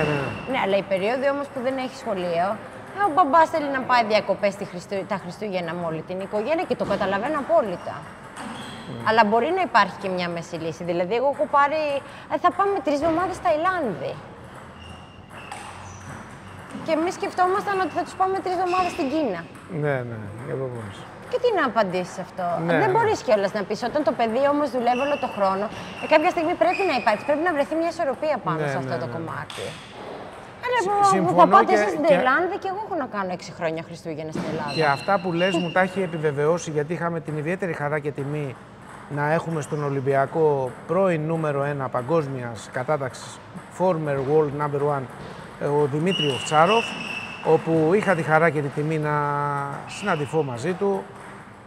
Μιλήσαμε αρκετές ώρες και πολλά από αυτά που μου λες και σχεδόν όλα μου τα έχει επιβεβαιώσει ο ίδιος, ο οποίος στερείται ακόμα, είχε πρόσφατα ένα χειρουργείο και πήγε πιλωτικά σε αγώνες, το ΣΜΑΣ, όχι με στόχο να πάρει διάκριση, αλλά να δει σε τι επίπεδο βρίσκεται και πώς πήγε η ανάρρωση της εγχείρησης που έκανε, της μικροεγχείρησης. Κέρδισε το πρώτο αγώνα, δεν μπόρεσε να κερδίσει τον επόμενο, όμως ακόμα και σε αυτήν την ηλικία που είναι γύρω στα 35 χρονών νομίζω ο Οφτσάροφ, συνεχίζει δυναμικά και στερείται ακόμα και διακοπές κτλ. Τα κάνει περιορισμένα, παρόλο ότι είναι παντρεμένος με την οικογένειά του, για να ακολουθήσει τη συνέπεια, την πειθαρχία, αυτά που είναι απαραίτητα. Έτσι είναι. Άμα θες να πας ψηλά, το ίδιο είναι και με τη δουλειά. Θα δουλέψεις λίγο παραπάνω, θα κάνεις καμιά υπερορία, θα δουλέψεις με τα λιγότερα κιόλας για να εξελιχθείς. Οπότε. Πάμε λίγο να μιλήσουμε για τεχνική και αγωνιστική ανάλυση. Είμαστε ακόμα στο γάμα. Θα πούμε μερικά πράγματα. Πόσα γράμματα υπάρχουν. Εντάξει, είναι πολλές οι ερωτήσεις, γιατί κοιτάξτε, όταν έχεις δίπλα σου μια προσωπικότητα σαν τη Μαρία Χριστοφοράκη, πρέπει να εκτιμάς το γεγονός ότι μπορεί να χρειαστεί να κάνεις να τη δεις άλλους 6 μήνες, όπου να μην είναι εύκολο να πάρεις συνέντευξη, λόγω υποχρεώσεων. Οπότε πρέπει να εκμεταλλευτούμε το γεγονός ότι την έχουμε δίπλα μας, να την απαγάγουμε, να την κρατήσουμε εδώ. Μπορούμε να κάνουμε ένα sequence, part 1, part 2, part 3. Μπορούμε, αλλά ο κόσμος όμως ανυπομονεί να σε ακούσει, δεν φταίμε εμείς. Ο κόσμος ανυπομονεί να με ακούσει, εγώ δεν ανυπομονώ να ακούσω τον εαυτό μου. Λοιπόν, πώς βλέπεις, δεν θα τις κάνουμε όλες τις ερωτήσεις, θα τις κάνουμε λίγο πιο συνοπτικά. Πώς βλέπεις το γυναικείο πινκ-πονγκ σήμερα σε σχέση με πριν 15 χρόνια και αν υπάρχει διαφορά στην νοοτροπία ανάμεσα σε Ελληνίδες και Σουηδέζες αθλήτριες και στη Σουηδία π.χ. αν σου έχουν πει ότι πριν 15 χρόνια ήταν διαφορετικό το άθλημα από ότι τώρα? Δεν νομίζω ότι έχει καμιά διαφορά. Μπορεί η Σουηδία να έχει καλύτερο επίπεδο από εμάς 15 χρόνια πριν. Αν και δεν νομίζω, γιατί τους είχαμε κερδίσει. Ναι. Anyway, το πινκ-πονγκ έχει αλλάξει λόγω όλων των αλλαγών που γίνονται κιόλας με το μπαλάκι, με τις κόλλες, με τα καινούργια λάστιχα και τα υβριδικά και το ένα και το άλλο. Έχει γίνει πιο γρήγορο. Το γυναικείο πινκ-πονγκ βασίζεται πάρα πολύ πλέον στην υψηλή ταχύτητα και στο πολύ καλό πλασάρισμα της μπάλας. Εμείς παλαιότερα ήμασταν μια ψηρούλα, λίγο μπλοκάκι, ένα φάλτσο σπιν. Τα ράλι είναι πολύ πιο μεγάλα, ειδικά σε υψηλό επίπεδο. Οπότε, άμα δεν έχεις και αυτή τη δύναμη και αυτό το μυϊκό σύστημα για να ανταπεξέλθεις πάνω σε αυτό το κομμάτι, δεν μπορείς να ανταπεξέλθεις. Ταχύτητα, αντανακλαστικά, όλα αυτά. Τα πάντα. Οπότε, γι' αυτό κιόλας έχει εξελιχθεί πάρα πολύ και στην επιστήμη το πώς πρέπει να δουλεύει ένας αθλητής πινκ-πονγκ για να μην τραυματιστεί, για να αντέξει σε έναν. Σε αυτά τα μεγάλα τουρνουά που πηγαίνουν οι ενήλικες δεν έχουν τόσο απαιτητικό πρόγραμμα. Έχουν ένα παιχνίδι την ημέρα. Αλλά ένα παιχνίδι την ημέρα σε τέτοιες ταχύτητες, με tight score. Τώρα να παίζουν 2 Κινέζοι, δηλαδή το βλέπεις και τρελαίνεσαι. Λες αν είναι δυνατόν. Παλιότερα εννοείται ότι υπήρχαν και ειδικά οι Κινέζοι και οι Ιαπωνέζοι σαν δύναμη. Που είναι η Ασία. Φτάνουμε, είμαστε λίγο πιο κοντά, αλλά ακόμα έχουμε διαφορά με τις ασιατικές χώρες. Δεν είναι όπως είναι στους άντρες που έχουμε έρθει, αλλά πιστεύω ότι φτάνουν, ότι πάει προς καλό δρόμο. Δεν ξέρω πόσο φτάνουμε, αυτό δεν μπορώ να το προβλέψω, αλλά έχουμε σαν στόχο οι άλλες οι χώρες να φτάσουν σε αυτό το επίπεδο. Θεωρώ ότι τότε ήταν ακόμα μεγαλύτερο το γκάπ και τότε κάνει τα μεγάλα τα λάθη, αλλά δεν βλέπαμε αθλήτριες οι οποίες ήταν κιόλας τόσο γυμνασμένες. Τώρα περνάνε πολλές ώρες δηλαδή. Δηλαδή, άμα μπεις, δεν μιλάω τώρα να κάτσεις να διαβάσεις κανένα βιβλίο ή να μπεις να δεις όλα τα scientific papers. Μπαίνεις στο Instagram μόνο και βλέπεις πόσο πολύ χρόνο από την προπόνηση της κάθε ομάδας, της κάθε εθνικής ομάδας, του κάθε κέντρου, πόσα καινούργια drills υπάρχουν για να δουλέψεις το μυαλό, τα μάτια, τα δάχτυλα, τις πατούζες, τα πάντα. Οπότε δηλαδή έχει πάει και σε αυτό. Έχουν βγει και μηχανήματα. Εννοείται. Εντάξει, είμαστε 2025. Η τεχνολογία εξελίσσεται. Και όταν μίλαγα και στην Ελλάδα που είχαμε την Έλενα Ζαχάρια, μου έλεγε π.χ. ότι στη Ρουμανία είναι ομάδα δίπλα σε έναν αθλητή. Δεν είναι μόνο προπονητής, είναι ο ψυχολόγος, είναι ο γυμναστής, είναι ομάδα. Ακριβώς. Και τώρα είναι ακόμα πιο απαραίτητο αυτό. Δηλαδή, 15 χρόνια πριν μπορεί και οι οικονομικές συνθήκες να μην ήταν το ίδιο. Δηλαδή, η Ρουμανία δεν ήταν έτσι. Ίσως. Τώρα, δηλαδή, όπου πας στο εξωτερικό, σίγουρα θα δεις τον φυσικοθεραπευτή. Σίγουρα θα δεις ψυχολόγο, εξαρτάται τώρα και τι resources έχεις. Δεν είναι το ίδιο. Αλλά υπάρχουν και τα τηλέφωνα. Εννοείται. Πλέον είμαστε και σε μια εποχή που είμαστε ένα τηλέφωνο μακριά. Αλλά όλοι θα έχουν τον προσωπικό γυμναστή που θα τους κάνει αποκατάσταση, διατάσεις, ζέσταμα. Εδώ εμείς το κάνουμε αυτό με τους νεαρούς μας. Γιατί θεωρούμε ότι είναι απαραίτητο. Γι' αυτό πάντα ψάχνουμε να βρούμε κάποιον που να έχει και την ιδιότητα του φυσικοθεραπευτή, αλλά να έχει και γνώσεις personal training. Είναι βασικό. Και τον φέρνουμε μαζί στα camp, του λέμε τι χρειαζόμαστε, κάθεται και κάνει την έρευνά του ή την έρευνά της. Τώρα το του είναι τρόπος του λέγει, δεν έχει να κάνει με φίλο. Κάνουν την έρευνά τους, έρχονται στα camp, βλέπουν ποιοι εμείς δουλεύουν και αυτά, έτσι ώστε να έχουμε και το αντίστοιχο πρόγραμμα για αργότερα. Πέρα από τα τεστ που κάνουμε, pre-season, στη μέση της σεζόν και μετά το τέλος της σεζόν. Πάμε να μιλήσουμε τώρα για τη Σουηδία. Πώς ήταν εκεί η κατάσταση, ήταν εύκολο να μπει στο σουηδικό σύστημα και τι σε εντυπωσίασε στον τρόπο που δουλεύουν εκεί και ποιο θεωρείς ότι είναι το πιο σημαντικό που πέτυχες στη Σουηδία? Είδες, έκανα 3 ερωτήσεις σε μία τώρα. Καταρχάς, άμα το πάμε σαν παίχτρια, μου άρεσε πάρα πολύ η νοοτροπία της ελευθερίας.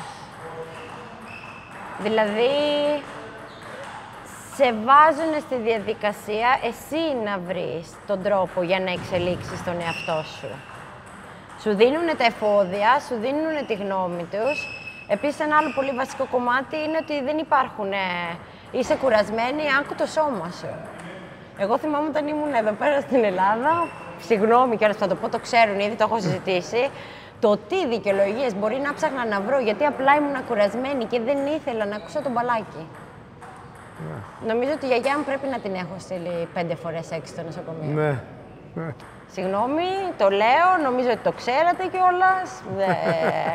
Δεν κρύβονται αυτά τα πράγματα. Χρησιμοποιούν όμως ακόμα αυτές οι δικαιολογίες. Δεν ξέρω τι κάνουν τώρα και δεν θα ασχοληθώ με τους άλλους. Εγώ μιλάω προσωπικά για τον εαυτό μου. Η ελευθερία να μου λέει ο προπονητής, είσαι πολύ κουρασμένη, σταμάτα την προπόνηση, πήγαινε ξεκουράσου και τα λέμε από αύριο, γιατί το σώμα σου δεν λειτουργεί. Ήταν μια ανάσα. Οπότε μπορώ να πω πιστεύουν ότι στην ποιότητα πιο πολύ από την ποσότητα. Δεν είναι ότι δεν πιστεύουν και στην ποσότητα, αλλά η ποιότητα δεν θα είναι η ίδια άμα εγώ είμαι κουρασμένη. Δηλαδή, εκεί ήταν κιόλας που αποφάσισα με τον προπονητή που ασχολήθηκε μαζί μου και ήταν υπεύθυνος μου.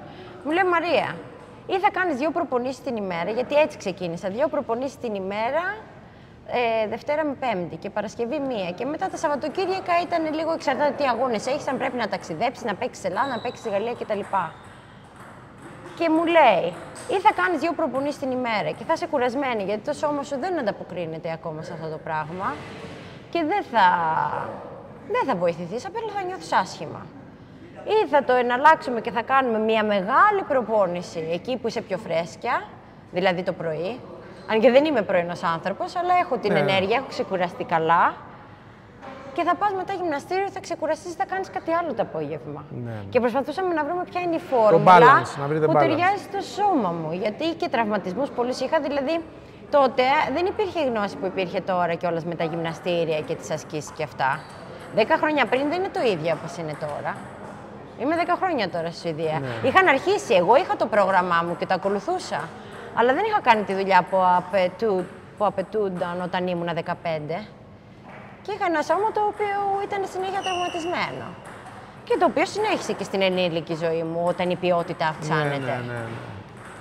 Οπότε αυτό έμαθα σαν παίχτρια. Αυτή την ελευθερία, το ότι ξέρεις κάτι. Είναι οκ να μην θέλω να πάω γιατί είμαι κουρασμένη. Δεν είναι υποχρεωτικό. Τώρα βέβαια είναι αυτό, ότι σου δίνουν εκείνη την ευθύνη. Ναι.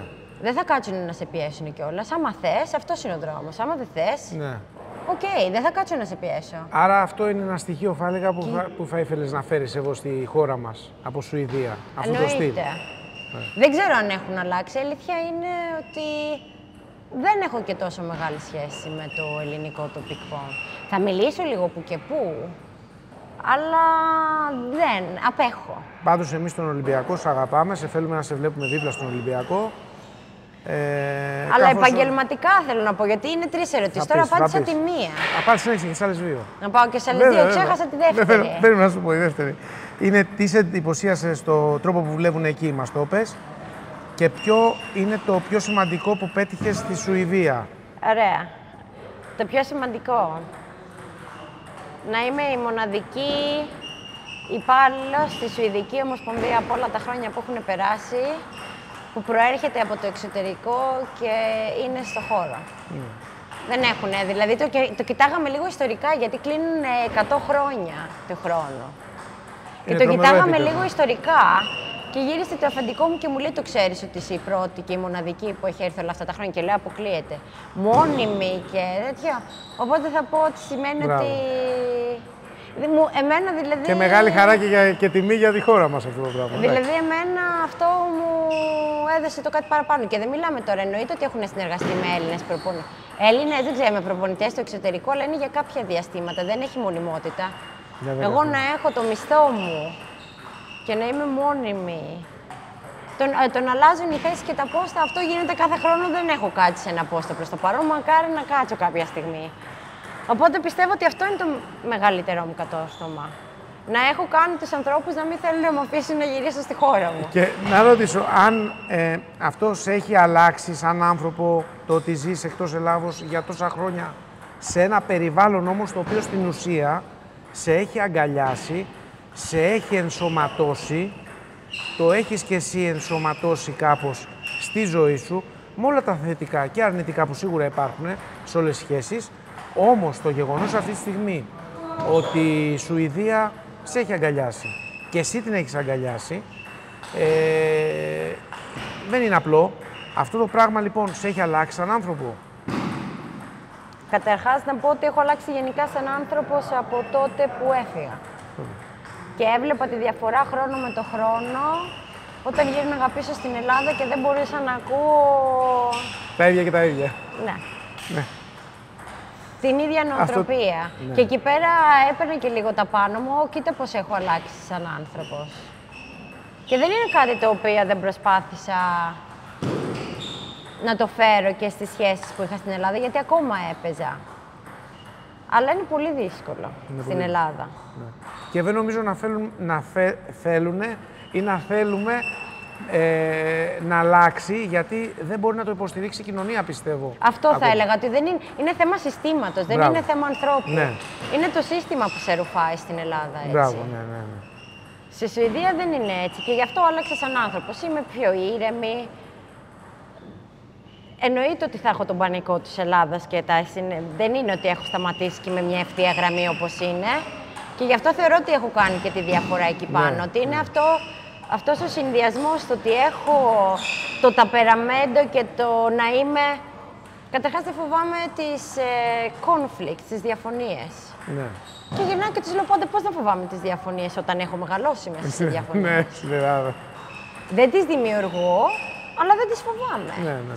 Στη Σουηδία όλοι τις φοβούνται, οπότε όταν υπάρχουν τέτοια πράγματα, με βλέπουν εμένα λίγο έτσι. Μαρία, ηρέμησε, δεν είναι εδώ τέτοιο.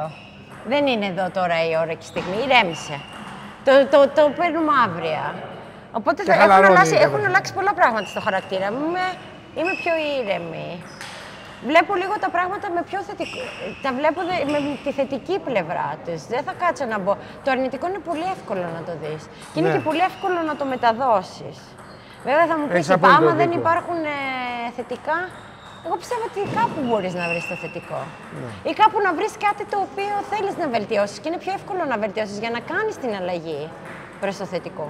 Συμφωνώ απόλυτα. Θεωρώ ότι δηλαδή το αρνητικό είναι μια πιπίλα, για να είμαι ειλικρινής, την οποία έχουμε αποφασίσει να τη μασουλάμε, αντί να πάρουμε μια κατάσταση στα χέρια μας ή να προσπαθήσουμε να το λύσουμε. Είσαι ένας, ναι, οκ, είσαι ένας. Έτσι κι αλλιώς ατομικό άθλημα είναι. Κάνε τη διαφορά. Δηλαδή, εγώ όταν δεν άντεχα να συνεχίσω να παίζω, δεν ήταν μόνο γιατί δεν μπορούσα να φτάσω σε υψηλότερο επίπεδο. Ήταν ότι απλά μου είχε φθαρθεί δεν είχα καμία δόση ενέργειας, δεν είχα καμία όρεξη. Αλλά... Δεν μου προσέφερε καμία χαρά. Ναι.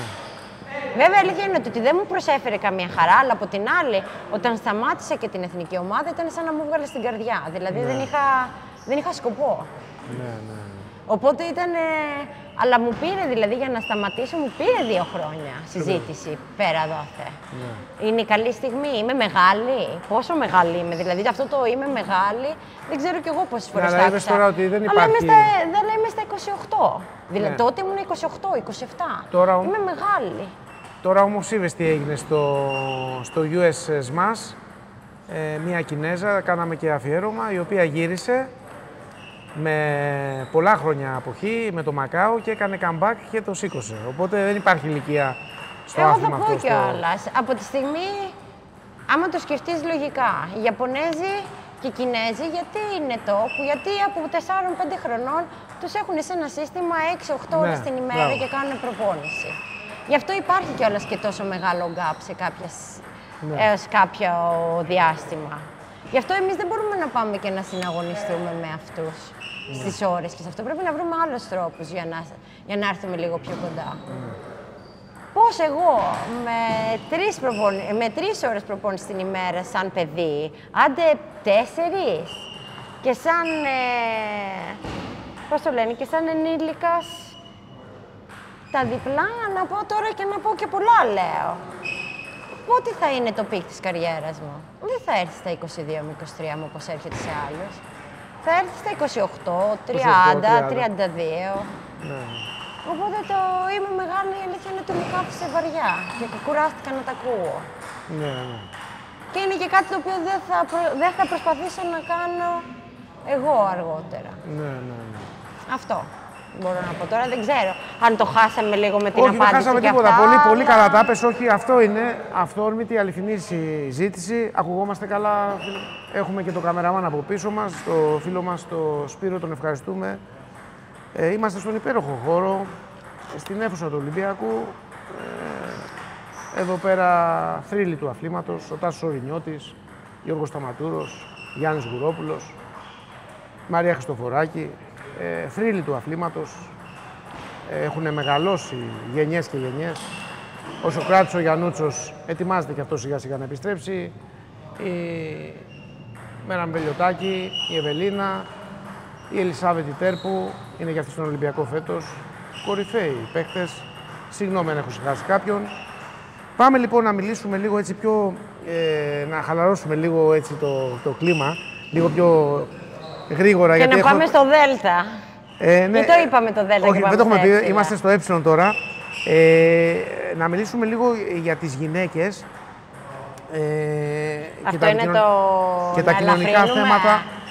Όχι, θέλω να ρωτήσω, να ελαφρύνουμε, εννοώ στο θέμα χρόνου, να μην τα πω μία-μία, να μην κρίνουμε λίγο. Τα λέω 2-2, τέλος πάντων. Ποιο είναι για σένα το πιο μεγάλο εμπόδιο το οποίο συναντά μια γυναίκα στο πινκ-πονγκ σήμερα και αν υπάρχουν ακόμα προκαταλήψεις και πώς εσύ τις αντιμετωπίζεις? Και τι πιστεύεις ότι πρέπει να αλλάξει στην Ελλάδα για να μπουν περισσότερες γυναίκες? Αυτές είναι 3 ερωτήσεις, τι κάναμε σε μία. Ορίστε και τελειώνουν οι ερωτήσεις. Της μίας κατηγορίας. Τώρα έχουμε λοιπόν, καταρχάς θα πω ότι ξέρουμε όλοι τα 2-3 τελευταία 4-5 χρόνια έχει αρχίσει λίγο και έχει πάρει τα πάνω του το θέμα των ίσων δικαιωμάτων και αυτά της ισοτιμίας, ειδικά στις μεγάλες ομοσπονδίες τύπου την Παγκόσμια Ομοσπονδία και την Ευρωπαϊκή, με τα ίδια prize money, με τον ίδιο αριθμό συμμετεχόντων, τα ίδια conditions και τα πάντα. Η αλήθεια είναι ότι εμπόδιο, αυτό που ήταν και σε εμάς, είναι ότι, και το έχουμε και στη Σουηδία, δηλαδή δεν είναι μόνο στην Ελλάδα, είναι γενικό φαινόμενο, ότι είναι πολύ δύσκολο να πείσεις ένα κορίτσι στα 14-15 του, εκεί που θα αποφασίσει αν θα πάρει πραγματικά το δρόμο ή όχι, να του το πουλήσεις την ιδέα ότι μπορείς να κάνεις επαγγελματική καριέρα και να ζήσεις από αυτό. Ναι. Οπότε αυτό θα πω ότι είναι το πρώτο εμπόδιο. Και εκεί είναι που θα διαλέξουν να σπουδάσουν, που τις σπουδές, εγώ δεν έχω κανένα θέμα. Έτσι με μεγάλωσαν και εμένα οι γονείς, πρώτα οι σπουδές σου για να έχεις κάτι στην καβάντα και μετά όσο πικουνάκι θέλεις. Όλοι έτσι μεγαλώσαμε. Τέλος πάντων, οπότε θα πω ότι το πρώτο είναι αυτό, ότι οι απολαβές δεν είναι ίδιες. Αλλά σε μια ομάδα, σε ένα κλαμπ, δυστυχώς είμαστε πολύ πίσω ακόμα σε αυτό. Το άμα συγκρίνεις το πώς πληρώνονται οι άντρες αθλητές και οι γυναίκες αθλήτριες επιτοπλίστων. Κάποιες έχουν προσπαθήσει να το αλλάξουν. Και πολύ μεγάλο μπράβο σε αυτή τη. Δεν είναι εύκολο. Εγώ προσπαθώ. Πόσα χρόνια δουλεύω στη Σουηδία τώρα? 2022-2025, είμαι δηλαδή 3,5 χρόνια τώρα. Δεν την έχω βρει την απάντηση σε αυτή την ερώτηση.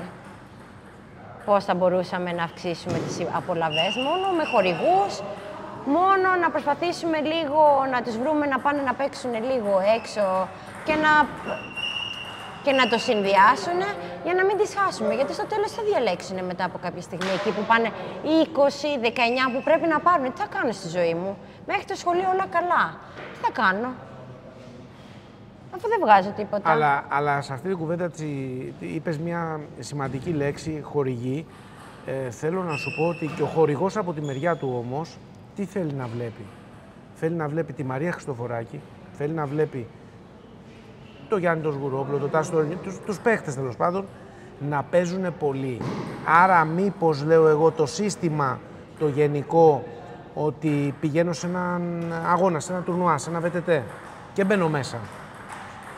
Και με το που μπαίνω μέσα, φεύγω από το πρώτο γύρο, όχι γιατί ήταν καλύτερος ο αντίπαλός μου, αλλά γιατί οι συνθήκες, ότι εγώ ήρθα, δεν πρόλαβα να κάνω 2 μέρες προπόνηση εκεί πέρα, όπως έκανε ο συναθλητής μου. Ότι ήμουνα λίγο παγωμένος και σε 15 λεπτά έχουμε δει να τελειώνουν μάτς, γιατί είχα την ίδια συζήτηση και με τον Δημήτρη Οφτσάροφ και με τους φίλους από το Table Tennis 11, ότι υπάρχει, το εισιτήριο δεν είναι φθηνό για να παρακολουθήσει κάποιος έναν αγώνα VTT. Πάει να παρακολουθήσει τον αγαπημένο του αθλητή, μπαίνει μέσα ο αγαπημένος του αθλητής, μπορεί να είναι και καλός, μπορεί να είναι και μεσαίου επίπεδου, σε 15 λεπτά πολλές φορές έχει φύγει. Άρα δηλαδή έχεις πληρώσει ένα σεβαστό ποσό, θες να δεις ένα όμορφο θέαμα, όμως σε 15 λεπτά στην ουσία έχει σβήσει η εικόνα του αθλητή σου, γιατί εγώ προσωπικά δεν στέκομαι στο αν θα κερδίσει ο αθλητής ή όχι. Εγώ θέλω να βλέπω τον αθλητή να αποδίδει σε ωραίες συνθήκες, ανεξαρτήτως αν κερδίσει. Άρα μήπως και αυτό είναι το θέμα που είπες πριν για τους χορηγούς, ότι ναι, για να έχει όραμα ένα παιδί 14 χρονών να το προσεγγίσει κάποιος χορηγός μελλοντικά, θα πρέπει να δει ότι υπάρχει μία, να το πω έτσι, ότι θα φαίνεται αυτό το παιδί. Προβολή. Καταρχάς, επειδή το ξεκινήσατε λίγο είναι λίγο κρυωμένος και αυτά. Όταν πάνε οι αθλητές να παίξουν σε τέτοια τουρνουά, η αλήθεια είναι ότι είναι υπεύθυνοι και να είναι έτοιμοι. Δηλαδή τα πράγματα που μπορείς να τα ελέγξεις, πρέπει να τα ελέγξεις. Δεν πηγαίνεις εκεί για πλάκα. Με χορηγό ή χωρίς χορηγό. Δηλαδή τώρα το να είναι κρυωμένος, τι να είναι κρυωμένος, αγώνα παίζεις. Οκ, υπάρχουν καθυστερήσεις, αυτό δεν μπορείς να... Αλλά εκεί υπάρχουν και τα άτομα που σου λένε. Τώρα το αν συμφωνώ με το σύστημα, δεν συμφωνώ καθόλου. Το πώς έχει. Και ήταν και ένας λόγος που σταμάτησα. Γιατί δεν είχα τα χρήματα να βγω έξω, να παίζω έναν αγώνα απλά για να κάνω κυνήγι θησαυρού, ας πούμε, για να πάρω βαθμούς. Δεν με αντιπροσώπευε. Ήμουνα ήδη σε μια ηλικία που λες, και αποφάσισα να πάρω άλλο δρόμο. Δηλαδή το πόσα λεφτά φεύγουν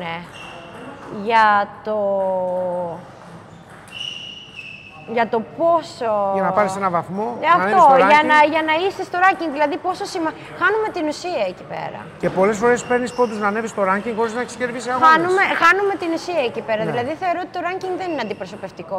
Γιατί καθαρά μπορεί να είναι και ένας οικονομικός παράγοντας. Βέβαια. Δηλαδή χώρες που δεν έχουν ranking, που δεν έχουν χρήματα, οι παίχτες που δεν έχουν χρήματα, δεν θα φανούν ποτέ. Ναι. Και δεν θα έχουν και το δικαίωμα να παίξουν σε τέτοια τουρνουά. Ναι. Και τι θα γίνει με αυτούς τους παίκτες. Γι' αυτό πολλοί έχουν στραφεί και δεν έχω νόημα. Καλύτερα να παίξω 5-6 λίγες, να βγάζω τα λεφτά μου, να κάνω και τους αγώνες μου και όσο μπορώ, ας πούμε. Δηλαδή έχει χαθεί. Ποιο είναι το νόημα όλο αυτό. Είναι το να κυνηγάω πόντους ή το να βελτιώνομαι. Ναι, όντως. Γιατί έχουμε δει και αθλητές. Δηλαδή, εγώ εκεί θέλω να σταθώ περισσότερο. Ναι. Και υπάρχουν, δηλαδή, εννοείται ότι πολλά παιδιά και αθλητές και αθλήτρες έχουν βοηθηθεί. Από την άλλη, άμα πάμε στη Σουηδία, εγώ ξέρω γιατί έχουμε κάνει έρευνες και έχουμε γραφείο που μας βοηθάει με τις χορηγίες μας. Γιατί το πιχπούν δεν είναι και από το τώρα αρχίσαμε λίγο να πουλάμε περισσότερο με τις επιτυχίες στην Ολυμπιάδα και τα παγκόσμια και τα πανευρωπαϊκά και αυτά. Αλλά εκτός ότι είναι δύσκολο άθλημα να πουλήσει, η Σουηδία είναι μια χώρα η οποία νοιάζεται για τις ομάδες, για τα under-representation, πώς το λένε, για τα πιο ευαίσθητα group. Συγγνώμη τώρα και για την έκφραση. Δεν θα νοιαστεί δηλαδή, ας πούμε, για την ελίτ των αθλητών που βγάζουν χιλιάδες. Ναι. Θα νοιαστεί, ας πούμε, εγώ ξέρω ότι οι χορηγοί πηγαίνουν σε κλαμπ και λένε ότι αυτά τα χρήματα θέλουν να πάνε στη γυναική ομάδα. Ναι. Το θέμα είναι ποια είναι, ποια είναι η πολιτική του κλαμπ. Ναι, να πω κάτι σημαντικό τώρα που μου είπες εδώ και που μου έδωσες όμορφη πάσα για την επόμενη ερώτηση. Άρα στη Σουηδία υπάρχουν περισσότερες γυναίκες από την Ελλάδα σε ρόλους ηγεσίας στον αθλητισμό. Καταρχάς είναι νόμος. Είναι στρατηγική της Σουηδίας να υπάρχει το 50-50. Στρατηγική. Οπότε προσπαθούμε και λειτουργούμε πάνω σε αυτό. Και αν δεν έχουμε το 50-50, προσπαθούμε να έχουμε το 60-40. Αλλά δεν υπάρχει πλέον, έχει τα τελευταία... Και αυτή ήταν η δουλειά μου όταν ξεκίνησα. Εδώ πόσο είναι, 80-20? Δεν ξέρω. Καλά, δεν μιλάμε για ποσοστό, δεν μιλάω για αθλήτριες. Μιλάω για θέσεις ηγεσίας, μιλάω για προσωπικό. Άμα πάμε στις αθλήτριες, παρόλο που έχουμε ανέβει 45% σε άτομα που ασχολούνται με το πικπόν σαν αθλήτριες, είτε επαγγελματικά, είτε με το να παίζουν σε αγώνες, δηλαδή να έχουν δελτίο, είτε να παίζουν για την πλάκα τους, έχουμε αυξηθεί σε ποσοστό 45%, το οποίο είναι wow, αλλά άμα πας και δεις τα ποσοστά, πώς είναι ακόμα μεταξύ αγοριών και κοριτσιών, είμαστε ακόμα 90-10. Οπότε, τι καλή δουλειά να έχεις κάνει, αυτό δεν... Ναι, όντως. Αυτό θέλει πολλά χρόνια και πολλές γενιές. Και δεν ξέρω, να σας πω την αλήθεια, δεν ξέρω αν θα γίνει 50-50 σε αυτό το κομμάτι. Ποτέ. Ελπίζω, αλλά θέλει πάρα πολλά χρόνια για να δείξει αυτό το πράγμα. Αλλά τουλάχιστον είμαστε χαρούμενοι που το έχουμε αναπτύξει σχεδόν 50% από τότε που ανέλαβα. Άμα μου πείτε για προπονήτριες... Μας δείχνει και εδώ ο Σπύρος, φίλες και φίλοι, γιατί σας είπα, είναι γνήσια η συνέντευξη που κάνουμε. Έχουμε 10% ακόμα μπαταρία, αντέχει όμως γιατί τελειώνουμε σε λίγο. Τελειώνουμε. Εγώ νομίζω ότι έχουμε ακόμα, οπότε θα σταματήσω να μιλάω. Όχι, δεν έχω, μερικά δεν θα τα βάλω. Ωραία, τα είπες στην ουσία πιο πριν. Άρα μιλήσαμε και για τις γυναίκες στην Ελλάδα. Πάμε λίγο για την ιστορία και την κληρονομιά. Αν τελειώσει η μπαταρία, υπάρχει άλλη μπαταρία, φίλε Σπύρο, μην αγχώνεσαι, θα βάλουμε. Γιατί θέλω να το κάνω όλο το βίντεο. Απλά δεν θα έχει αυτό το flow. Όχι, δεν θα αργήσουμε καθόλου. Δηλαδή θα γίνει μπαμπά. Δεν είμαστε έτοιμοι. Λοιπόν, Πάμε λίγο να μιλήσουμε για την ιστορία και την κληρονομιά. Τι είναι αυτό που σου έχουν αφήσει οι γονείς σου? Γνωρίζουμε όλοι πάρα πολύ ότι και η μαμά σου πρωταθλήτρια και ο μπαμπάς σου κορυφαίες διακρίσεις σαν προπονητής. Έχει πάρει την ομάδα στον Ολυμπιακό, την έχει πάει στο διάστημα, την έχει απογειώσει. Ο Ολυμπιακός φέτος, για όσους φίλους να γνωρίζουν, έφτασε τα 18 πρωταθλήματα, ισοφαρίσαμε το πέρα και του χρόνου, στην επόμενη σεζόν, αν ο Ολυμπιακός πρώτα ο Θεός στεφθεί νικητής, θα πάει στα 19 πρωταθλήματα. Πολλή δουλειά έχει γίνει από πίσω και από τον Γιώργο τον Χριστοδωράκη και βεβαίως η μαμά σου, όπως είπαμε και πριν, πρωταθλήτρια. Αυτή η ιστορία, αυτή η κληρονομιά. Υπάρχουν πολλοί και άλλοι παράγοντες που δουλεύουν. Και άλλοι άνθρωποι. Εγώ λέω, εγώ συγγνώμη, δεν τους ξεχνάω. Αλλά τώρα έχουμε πάει προς τους γονείς. Ναι, εγώ έχω πάει στους γονείς, συγγνώμη, ναι. Σίγουρα υπάρχουν πολλοί άνθρωποι από πίσω που δουλεύουν. Αλλά εγώ προσπαθώ πιο πολύ να προσεγγίσω το θέμα Μαρία Χριστοδωράκη με γονείς. Τι είναι αυτό που σου έχουν αφήσει οι γονείς σου σαν αξίες? Καταρχάς με μάθανε να αγαπάω το άθλημα. Ένα λεπτάκι να αλλάξουμε μπαταρία, συγγνώμη γιατί μου κάνει νόημα ο φίλος και επανερχόμαστε. Να πάω να φέρω κι εγώ το χυμό μου να πιείτε κι εσείς λίγο νερό. Φίλες και φίλοι, επιστρέψαμε. Βεβαίως εσείς θα το δείτε το πλάνο αυτό που λέω τώρα, φίλες και φίλοι, κουμπωμένο στο άλλο. Κάναμε ένα διάλειμμα, να πιούμε λίγο νεράκι, ένα χυμό. Η Μαρία Χριστοδωράκη δεν είναι κακό, πιστεύω. Όμως, αυτό που μένει είναι ότι έχουμε δίπλα μας έναν άνθρωπο που του αξίζουν συγχαρητήρια. Μια γυναίκα που αποτελεί τιμή για εμάς, για τη χώρα μας, να βρίσκεται στη Σουηδία και με τις επιτυχίες να προβάλλει και τις αξιόλογες αυτές στιγμές στο εξωτερικό. Τόσα καλά λόγια. Τα εννοούμε με αγάπη και με εκτίμηση πάντα. Αλλά... δεν έχω κάνει, έχω πολύ δρόμο ακόμα μπροστά μου. Είπαμε λοιπόν πριν για τους γονείς σου, δεν ξέρω αν το ολοκληρώσαμε, αλλά δεν αρχίσαμε. Συγγνώμη. Δεν αρχίσαμε καν αυτό το κεφάλαιο. Δεν αρχίσαμε, ναι. Θέλω να μου πείτε, να μου πεις για την ιστορία, δηλαδή για την κληρονομιά, τι είναι αυτό που σου αφήσαν οι γονείς σου, όχι σαν ονόματα, αλλά σαν αξίες, και αν πιστεύεις ότι η ιστορία ενός αθλητή πρέπει να μεταφέρεται στις επόμενες γενιές και με ποιον τρόπο. Τι εννοώ σε αυτό? Ότι επειδή η μητέρα σου ήταν πρωταθλήτρια, σίγουρα είχες μεγάλο βάρος στους ώμους σου, φαντάζομαι, θα μας το πεις και εσύ όταν θα έπαιζε σε κάποιο τελικό πανελληνίου πρωταθλήματος, ότι αν η μαμά σου είχε πάρει 2 ή 3, δεν ξέρω ακριβώς πόσα έχει πάρει πανελλήνια. 3. 2. Να καταφέρεις και εσύ, είναι ένα μεγάλο βάρος για ένα παιδί. Σίγουρα εγώ δεν θα ήθελα ποτέ ο γιος μου να έχει το βάρος μιας επιτυχίας ή η κόρη μου που έχω κάνει εγώ και να προσπαθήσει σόν και καλά να το πετύχει. Όμως, παρά τα αυτά, εσύ μέσω αυτής της πίεσης, και ήταν και σε άλλες εποχές, δεν είναι τώρα, τα κατάφερες, έχεις στεφθεί και πρωταθλήτρια Ελλάδος. Πες μας λοιπόν γύρω από αυτό το κομμάτι. Τι μου μάθαν οι γονείς μου? Πρώτα απ' όλα να αγαπάω το άθλημα. Μου έχουν μάθει να σέβομαι το άθλημα, να σέβομαι τους ανθρώπους γύρω και να εκτιμώ το γεγονός, δηλαδή το πόσο δίπλα μου, οι άνθρωποι που ήταν δίπλα μου όταν ήμουν μικρή, να μην ξεχνάω, να αναγνωρίζω από πού προέρχομαι και να μην ξεχνάω αυτούς τους ανθρώπους. Τις ρίζες. Δηλαδή, ακριβώς. Δηλαδή, πως η Δέσποινα ερχόταν τα Σαββατοκύριακα για να κάνω προπόνηση και η μάνα μου βοηθούσε τα παιδιά. Πως η Λάουρα μετά το έκανε αυτό για μένα.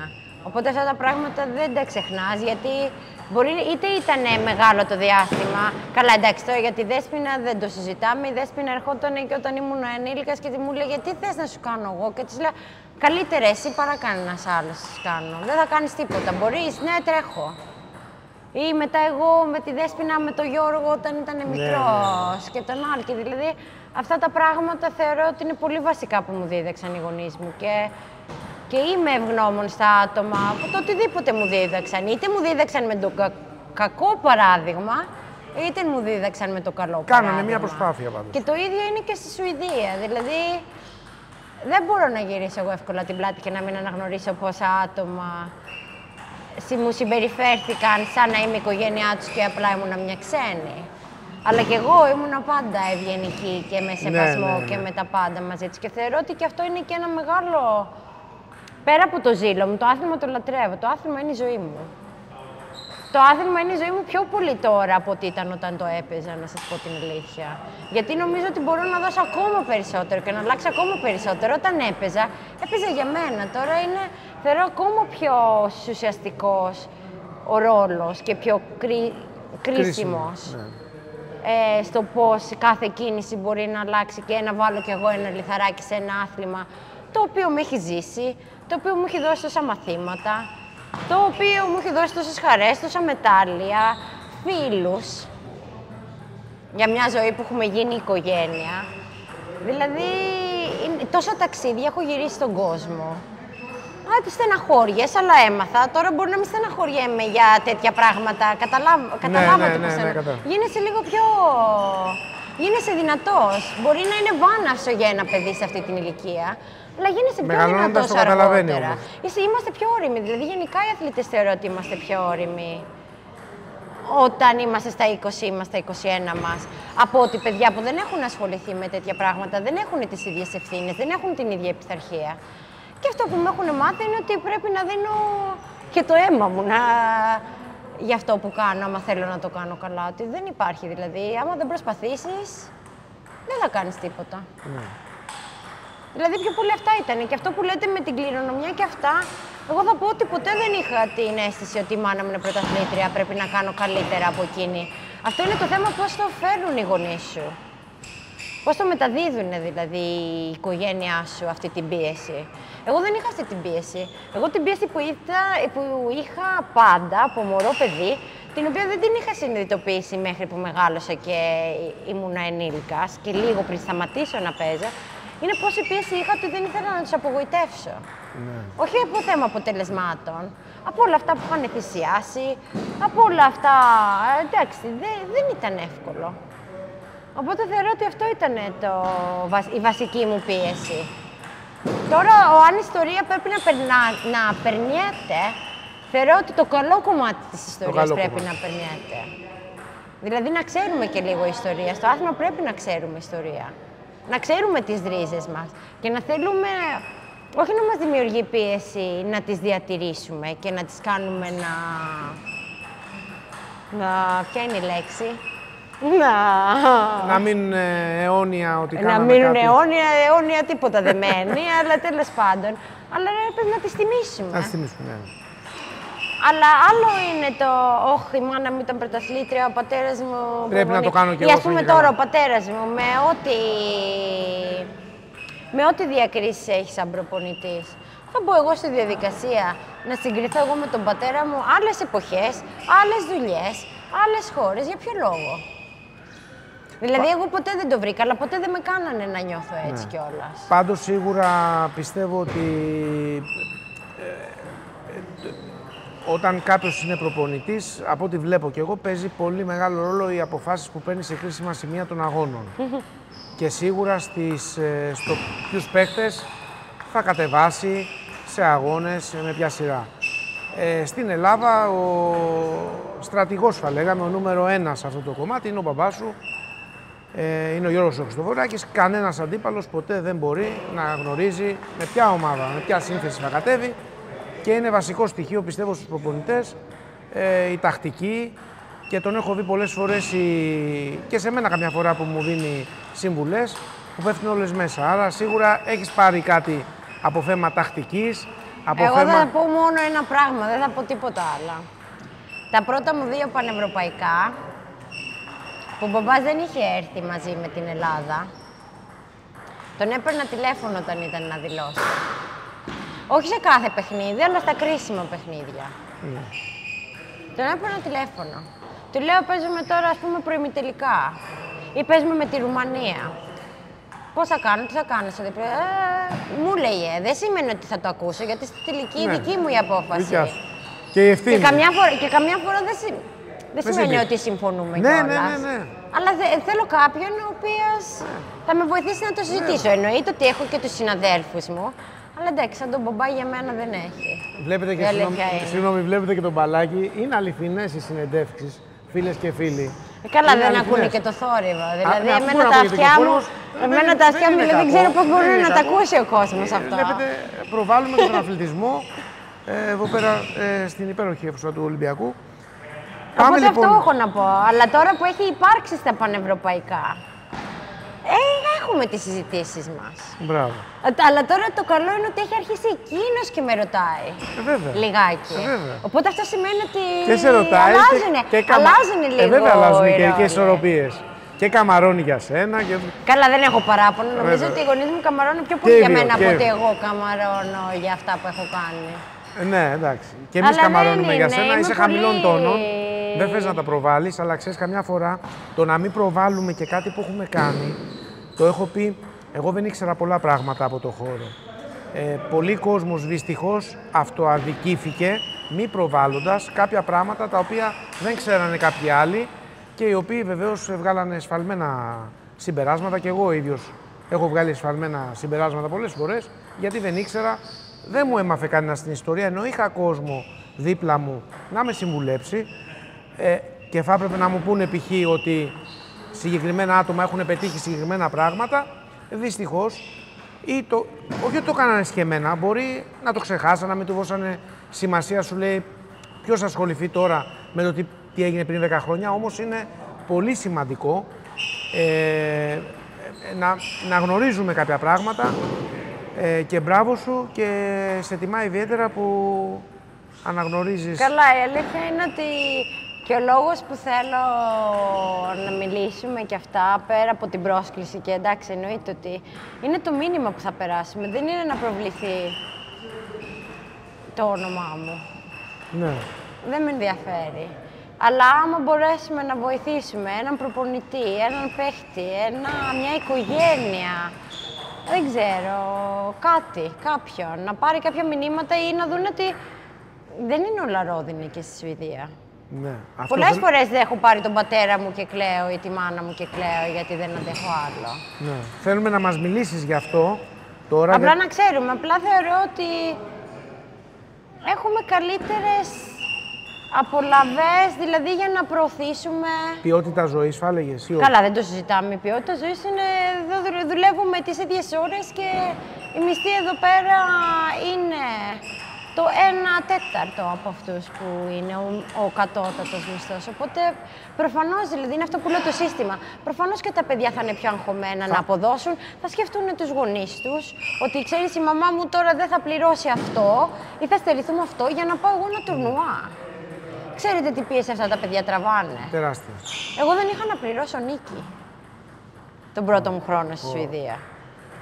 Και μου έδωσε δανεικά η κολλητή μου, γιατί δεν ήθελα να μιλήσω στη μάνα μου και στον πατέρα μου. Και μετά έτσι ξεκίνησα λίγο με την προπονητική, για να έχω λίγα σίγουρα χρήματα. Δεν είναι δηλαδή ότι πήγα και εκεί πέρα και ήταν όλα ρόδινα. Το ποιοι τα ξέρουν ή όχι, δεν χρειάζεται να τα ξέρουν. Και πολλοί τώρα δεν έχουν περάσει χρόνια, δεν με ενδιαφέρει και καθόλου. Αλλά δεν είναι εύκολο να αλλάζει μια χώρα. Σκέφτεσαι τον εαυτό σου να μείνεις μόνιμα εκεί, στη Σουηδία? Δηλαδή, έχει σκεφτεί μακροπρόθεσμα ότι μπορεί να μείνεις μόνιμα? Όταν πήγα, είπα ότι θα μείνω 2-3 χρόνια, φτάνει, θα γυρίσω Ελλάδα. Μετά, αφού είδα πώς είναι οι καταστάσεις, πώς αλλάζω και πώς βελτιώνομαι εγώ σαν άνθρωπος και τι προοπτικές μπορεί να έχω στο επαγγελματικό μου τομέα, είπα, θα το δοκιμάσω. Τώρα έχω πει ότι επειδή με βοηθάνε και με προωθούν, γιατί με πιστεύουν πραγματικά, δηλαδή αυτό το πράγμα δεν ξέρω αν θα το έχω στην ίδια μου τη χώρα. Υπάρχει απόλυτη αξιοκρατία εκεί. Δεν είναι θέμα αξιοκρατίας. Δεν είναι θέμα αξιοκρατίας. Είναι ότι βλέπουν ένα άτομο που δεν είναι ότι τα ξέρω όλα. Δεν θα πω δηλαδή, ας πούμε, εγώ να συγκριθώ σε γνώση με τον Πέρσον. Αλλά για φανταστείτε ότι εγώ θέλω να μάθω από τον Πέρσον. Και μετά, αυτό που δεν είχε καλό ο Πέρσον, ο Γιώργεν, ας πούμε. Με τον Γιώργεν έχουμε κάτι και έχουμε μιλήσει πάρα πολύ για πικόν. Δηλαδή, έχω μέντορες που με βοηθάνε σε αυτό το κομμάτι. Μετά έχω μέντορες που με βοηθάνε σε άλλα κομμάτια. Δηλαδή, να βλέπουν κάποιον ο οποίος έχει βελτιωθεί στα 3-4 χρόνια και θέλει να γίνει ο καλύτερος. Είναι μεγάλο πράγμα. Θέλουν να το προωθήσουν. Τώρα, αν θα βγει, θα πούνε και την κάναμε την επένδυσή μας, τέλος. Δεν θα πούνε, τη βλακεία έκανα, συγγνώμη, αλλά δεν ξέρω αν θα βρίσω. Τους έχει βγει και είμαι σίγουρος ότι εντάξει, και στο δεν μέλλον είναι. Είναι σκληρή δουλειά κιόλας. Βλέπουν ότι θα κάτσω, θα δουλέψω 15 ώρες άμα χρειαστεί. Και δεν κάνω μόνο προπονητική, μιλάμε και για το γραφείο, μιλάμε και για καμπάνιες και για μαθήματα προπονητών. Και αν θα βοηθήσω, γιατί ο ένας είναι άρρωστος, να πάρω το πρώτο ταξίδι, να πάω να τον καλύψω τον άλλον. Δηλαδή είναι και τέτοια πράγματα νομίζω που τους έχει κάνει να θέλουν να πιστέψουν και να με προωθήσουν ακόμη περισσότερο. Και εννοείται η αλήθεια είναι, είμαι τυχερή. Έχω κάτσει σε μια συγκυρία με κάποια κοριτσάκια που είναι πολύ καλά και έχουμε δουλέψει καλά μαζί και έχουν κάνει κάποια αποτελέσματα. Είσαι καλή στη δουλειά σου. Καλή στη δουλειά μου, αυτό θα το δείξει ο χρόνος. Είμαι νέα ακόμα στο χώρο. Ναι. Με 4-5 χρόνια δεν λέει κανένας είσαι καλή στη δουλειά. Πάντως, για να έχεις μείνει πιο πολύ στη Σουηδία από αντίστοιχους που πηγαίνανε για 2-3 χρόνια, οι αντίστοιχες σημαίνει ότι κάτι κάνεις καλά. Μου αρέσει η χώρα. Μ' αρέσει η νοοτροπία του ανθρώπου. Αυτό. Αν δεν υπάρχει. Μ' αρέσει η νοοτροπία του ανθρώπου. Έχω υπάρξει τυχερή στους ανθρώπους που γνώρισα και πιστεύω ότι είναι άνθρωποι οι οποίοι δίνουν ευκαιρίες και σκέφτονται λίγο έξω από το κουτί. Εδώ είμαστε λίγο πίσω σε αυτό το κομμάτι. Αν σου δινόταν μια ευκαιρία και δεν ξέρω αν έχεις επαφές με κόσμο οι οποίοι είναι στο προπονητικό κομμάτι της Ομοσπονδίας στο γυναικείο τμήμα. Μιλάμε τώρα για την Ελλάδα ή για τη Σουηδία? Για την Ελλάδα τώρα λέμε. αν αυτές οι γνώσεις που έχεις αποκομίσει, γιατί εσύ αυτή τη στιγμή το γεγονός ότι έχεις ανταλλάξει απόψεις με τέτοιες προσωπικότητες στον χώρο, με τέτοιες κορυφαίες προσωπικότητες, οι οποίες για να σου ανοίγονται και για να μιλάνε πολλές ώρες, βλέπουν κάτι σε σένα, το οποίο εγώ το βλέπω, εσύ μπορεί να μην το βλέπεις, επειδή μπορεί να θεωρείς ότι δεν το έχεις, λέμε, από μέσα σου, επειδή είσαι χαμηλών τονών. Υπάρχουν και αυτές τις στιγμές, δεν νομίζετε. Δεν λέω ότι είμαι καλύτερη κι αυτά. Εγώ π.χ. το στυλ παιχνιδιού το δικό μου, το οποίο είναι με σπινόκαρφα, είναι με δυνατές μπαλιές, έχει το παιχνίδι σου, είναι ένα παιχνίδι το οποίο εμένα μου αρέσει να βλέπω. Εμένα δηλαδή μου αρέσει να βλέπω την γυναίκα να επιτίθεται με δύναμη κατευθείαν. Νομίζω ότι δεν έχει να κάνει με το στυλ του παιχνιδιού μου, γιατί ήταν και χάλια έτσι όπως με έχετε γνωρίσει. Εγώ νομίζω ότι είναι πιο πολύ αυτή η σπίθα στα μάτια που θέλετε να βλέπετε. Ναι, αυτό το πράγμα. Και αυτή είναι η διαφορά μεταξύ αντρών και γυναικών. Ναι, αυτό έχουν δει και οι προσωπικότητες στο εξωτερικό. Γι' αυτό και βλέπεις. Είναι να τη διψάω για μάθηση. Μπράβο. Οπότε αυτό λοιπόν το πράγμα είσαι ένα σφουγγάρι μέσα εισαγωγικά, το οποίο απορροφάει πληροφορίες, τις διαχειρίζεσαι σωστά και σίγουρα αυτές τις πληροφορίες, δεν ξέρω αν σου έχει ζητηθεί ή αν έχεις κάνει κάποια συζήτηση με κάποιον άνθρωπο, όχι για να έρθεις εγώ προς Θεού, αλλά για να μεταφέρεις κάποιες εμπειρίες σου, να πεις κάποια πράγματα, γιατί είσαι μία βίβλος γνώσεων. Το ξέρεις το κομμάτι της προπονητικής και αν σκεφτείς ότι έχεις στην οικογένειά σου τον Γιώργο τον Χριστοφοράκη και τη μητέρα σου που έχουν εμπειρία, αν αυτός λοιπόν ο συνδυασμός, αυτό το πακέτο θα λέγαμε, να είσαι σίγουροι το οποίο το γνωρίζουν όλος ο κόσμος, τις βάσεις σου, γι' αυτό και βλέπουν και τη σπίθα που έχεις στα μάτια σου και ότι θες να μάθεις. Αν αυτό σου έχει ζητηθεί να πεις 5 κουβέντες στη χώρα μας, 5 συμβουλές, ότι πρέπει να κάνουμε στα κορίτσια αυτό το πράγμα που το κάνουμε εμείς στη Σουηδία, ή αν εσύ επιλέγεις να μην πάρεις θέση γιατί είναι περίεργες οι ισορροπίες, κατάλαβες πώς το λέω. Καταρχάς, βίβλος γνώσεων, όχι. Έχω ανοίξει ένα βιβλιαράκι και αρχίζω να το γράφω σιγά σιγά, δηλαδή είμαστε στο δεύτερο κεφάλαιο ακόμα. Ναι. Δεν βίβλος γνώσεων εγώ, δηλαδή οι άλλοι που είναι 50 και 60 χρόνια τι είναι. Εντάξει, είναι και 50, αλλά είναι πολύ κόσμος όμως ο οποίος πήγε στη Σουηδία και μέσα στα 2 χρόνια έφυγε. Αυτό λέγαμε και στην αρχή της συζήτησής μας. Εντάξει. Εσύ έχουν περάσει 10 χρόνια και κάθεσαι και μιλάς με μια προσωπικότητα όπως είναι ο Πέρσον, πολλές ώρες στο τραπέζι, σου ανοίγεται. Είναι πολύ καλά. Μπράβο. Ευγενέστατο. Και δεν νομίζω ότι το κάνει με όλο τον κόσμο. Βλέπει ότι έχεις κάτι, έχεις μια σπίθα, βλέπει ότι θες να κάνεις καλό στη χώρα του και βλέπει ότι έχεις και μεγάλο feedback. Εγώ αυτό δηλαδή, όταν σε είδα πρώτη φορά στον Ολυμπιακό, που σε γνώρισα σε αγώνα, όπου ήσουνα Ταυτοχρόνως, ήταν βέβαια το κύπελο νομίζω, ήταν ο πατέρας σου στο πάγκο, αλλά στην ουσία έπαιζες το ρόλο της προπονήτριας με τις γυναίκες και της αθλήτριας. Έναν πολύ δύσκολο ρόλο και κάποια στιγμή λοιπόν που ήσουν 2-0 πίσω στα σετ, το θυμάμαι σαν τώρα, πήρε ο πατέρας σου time out, ξαφνικά έρχεται στο βλέμμα σου μια απίστευτη σπίθα. 2-1, αν λέτε το συγκεκριμένο παιχνίδι που το λέτε. Ναι, 2-1, συγγνώμη. Γιατί βλέπαμε εμείς, γιατί ήμουν εκεί και το βλέπα live τον αγώνα. 2-0 νομίζω και κέρδισες 3-2. Με ποιο παιχνίδι λέτε? Με την Άννα το Φαν. Όχι, 1-0.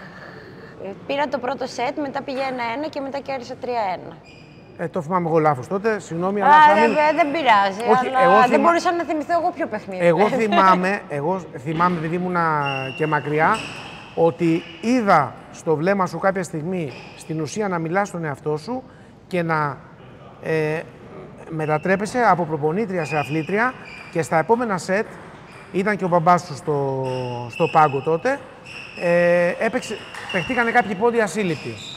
Κάποιοι πόντοι οι οποίοι ήταν πινκ-πονγκ άλλων επίπεδων. Το οποίο δεν ήξερα καν πώς βγήκε. Αλλά τέλος πάντων. Τα έχουμε αυτά στο κανάλι μας, μπείτε να δείτε τους αγώνες.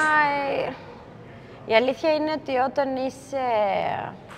άμα ήξερα στην αθλητική μου την καριέρα, αυτά που ξέρω τώρα, μέχρι τώρα, γιατί έχω πολλά ακόμα να μάθω, στην προπονητική μου την καριέρα πιστεύω ότι δεν ξέρεις τώρα αυτά, τώρα απλά οι εικασίες είναι. Αλλά θα μπορούσε να ήταν λίγο διαφορετικά η κατάσταση με την αθλητική μου πορεία. Αλλά οι εικασίες, όπως είπα, δεν μπορώ να πω τίποτα. Ναι. Απλά μου φαίνεται ότι έχω όχι μόνο περισσότερη γνώση τακτικά, αλλά περισσότερο αυτό το συναίσθημα, το πώς είναι ο coach, πώς βλέπει τον παίκτη και τι χρειάζεται να πω σε κάποια στιγμή. Ξέρω καλύτερα εγώ τον εαυτό μου, πώς θα καλμάρω, δηλαδή έχω οριμάσει κιόλας. Ξέρεις το know-how από πίσω. Ακριβώς. Και επίσης έχω διαφορετική κιόλας. Πριν, ας πούμε, μπορεί και να μην άκουγα το προπονητή μου άμα δεν συμφωνούσα. Όχι το προπονητή μου, τις συναθλητριές μου. Τώρα θα κάτσω προσοχή και θα ακούσω. Βέβαια, το αν υπάρχουν πράγματα. Είναι και το θέμα τι μπορείς να κάνεις και τι δεν μπορείς να κάνεις. Δηλαδή, όταν η Φεν γυρνάει και μου λέει κάνε αυτό έτσι και της λέω ποια νομίζεις ότι είμαι, της λέω εσύ. Γιατί μου λέει παίξτε αυτό έτσι. Και της λέω ποια νομίζεις ότι είμαι, της λέω εσύ. Αυτό εσύ τα κάνεις. Εγώ ένα πράγμα λέω, ξέρω να κάνω, αυτό θα μπορώ να κάνω και άμα βγει τις κάνω. Καταλάβατε πώς το λέω. Πάντως, πώς νιώθεις, σαν προπονήτρια τώρα είσαι στη Σουηδία, σε έναν αγώνα σημαντικό και είναι 19 πίσω η κοπέλα της Σουηδίας, παίρνει time out και της λες τι σερβίς να κάνει και κερδίζει τον αγώνα. Έχεις τέτοιες περιπτώσεις οι οποίες να σου έχουν συμβεί, οι οποίες να έχουν κάνει τα παιδιά να... Θα σας πω, όταν τα παιδιά ήταν εκεί γύρω στο 12-13, θα το έλεγα το σερβίς. Τώρα να σας πω την αλήθεια, δεν το λέω. Ρωτάω, με τι θα δώσω πρώτα τέτοιο feedback. Τι νιώθεις να κάνεις, γιατί άμα πω εγώ στο ένα παιδί, εξαρτάται σε ποια τέτοια είμαστε. Άμα ξέρω ότι αυτό το παιδί θα με εμπιστευτεί και μπορεί να το κάνει, θα το πω. Αλλά άμα ξέρω ότι το παιδί είναι... Το πρώτο πράγμα που θα ρωτήσω, τι παλιά θες να πάρεις μετά το σερβίς σου. Μου λέει, θέλω να πάρω αυτή την παλιά. Ωραία, άρα τι σερβίς πρέπει να κάνεις. Άρα να κάνω αυτό το σέρβις. Θα το κάνεις εκεί όμως, γιατί εγώ θα σου λέγα να κάνω. Οπότε το πάω λίγο πιο έτσι. Γιατί το να πάω να της πω κάνε έξω στη μέση. Ναι. Και να μου είναι το παιδάκι αγχωμένο, στρεσαρισμένο. Και να μου κάνει ένα έξω σέρβις το οποίο να κάνει ένα doing τεράστιο και να φάμε κανένα καρφί. Πώς θα με εμπιστευτεί μετά εμένα το παιδί αυτό. Ναι. Αλλά ξέρω, αυτό έχεις πάρει πόντο, γιατί καμιά φορά το ξεχνάνε κιόλας σε αυτή την ηλικία. Ναι. Στις οι πιο μεγάλες προσπαθούμε πλέον να τις μάθουμε να είναι πιο αυτόνομες. Yeah. Δηλαδή, η πρώτη μου φορά δούλεψα από το Γενάρη και μετά ξεκίνησα να δουλεύω με την Εθνική Ομάδα Γυναικών και πήγα σε κάποιους αγώνες τύπου το Under 21, ήταν το πρώτο μου επίσημο τώρα πρωτάθλημα. Με την γυναικεία ομάδα. Δεν ήταν οι πρώτες, ήταν λίγο από κάτω, αλλά πολύ υποσχόμενα κορίτσια. Και είχαμε τη συζήτηση πώς θα το κάνουμε, τι θα ράνουμε, πώς θα είμαστε στη σχέση coach και αυτά. Πότε θέλουν ηρεμία, πότε θέλουν πιο πολύ... Γιατί πάντα πρέπει να την κάνεις αυτή τη συζήτηση. Yeah. Ειδικά άμα δεν τον ξέρεις τον άλλον. Δεν πας δεν ξέρω εγώ τι μεγάλο αγώνα και κάνεις το χαβά σου. Πρέπει να έρθεις σε επαφή. Οπωσδήποτε πρέπει να έρθεις σε επαφή. Αν δεν έρθει σε επαφή ο αθλητής με τον προπονητή, δεν υπάρχει... Δεν ξέρω τι είναι σωστό ή λάθος. Θεωρώ ότι αισθάνομαι εγώ καλά. Ναι. Δηλαδή, θεωρώ ότι άμα πάω έτσι και θα δείχνω ότι είμαι πρόθυμη να ακούσω και ο άλλος καταλαβαίνει ότι νοιάζομαι, θέλω να τον ακούσω, ότι δεν είμαι ένας αυταρχικός, τώρα πολύ βαριά λέξη κιόλας, συγγνώμη για τα ελληνικά μου. Αλλά δεν είμαι αυτή που θα πάω και θα πω με το έτσι χέλο, εγώ θα σε κουτσάρω με αυτόν τον τρόπο. Ναι. Τι σ' αρέσει περισσότερο να ακούς, πόσα πράγματα μπορείς να ακούσεις. Θες ένα πράγμα, θες πότε είναι το πιο ψυχολογικό. Οπότε υπάρχουν... Αλλά όταν ξέρω ότι ο άλλος μπορεί να το κάνει, ναι, θα το πω το σερβίς, ειδικά σε μεγάλους αγώνες. Όταν πηγαίνουμε στα τουρνουά δεν λέω σχεδόν τίποτα. Γιατί δεν πηγαίνουμε στα τουρνουά για να κάνουμε διακρίσεις, πηγαίνουμε στα τουρνουά για να δούμε σε τι σημείο είμαστε, για να πάμε μετά την επόμενη φορά στην προπόνηση και να εξελιχθούμε.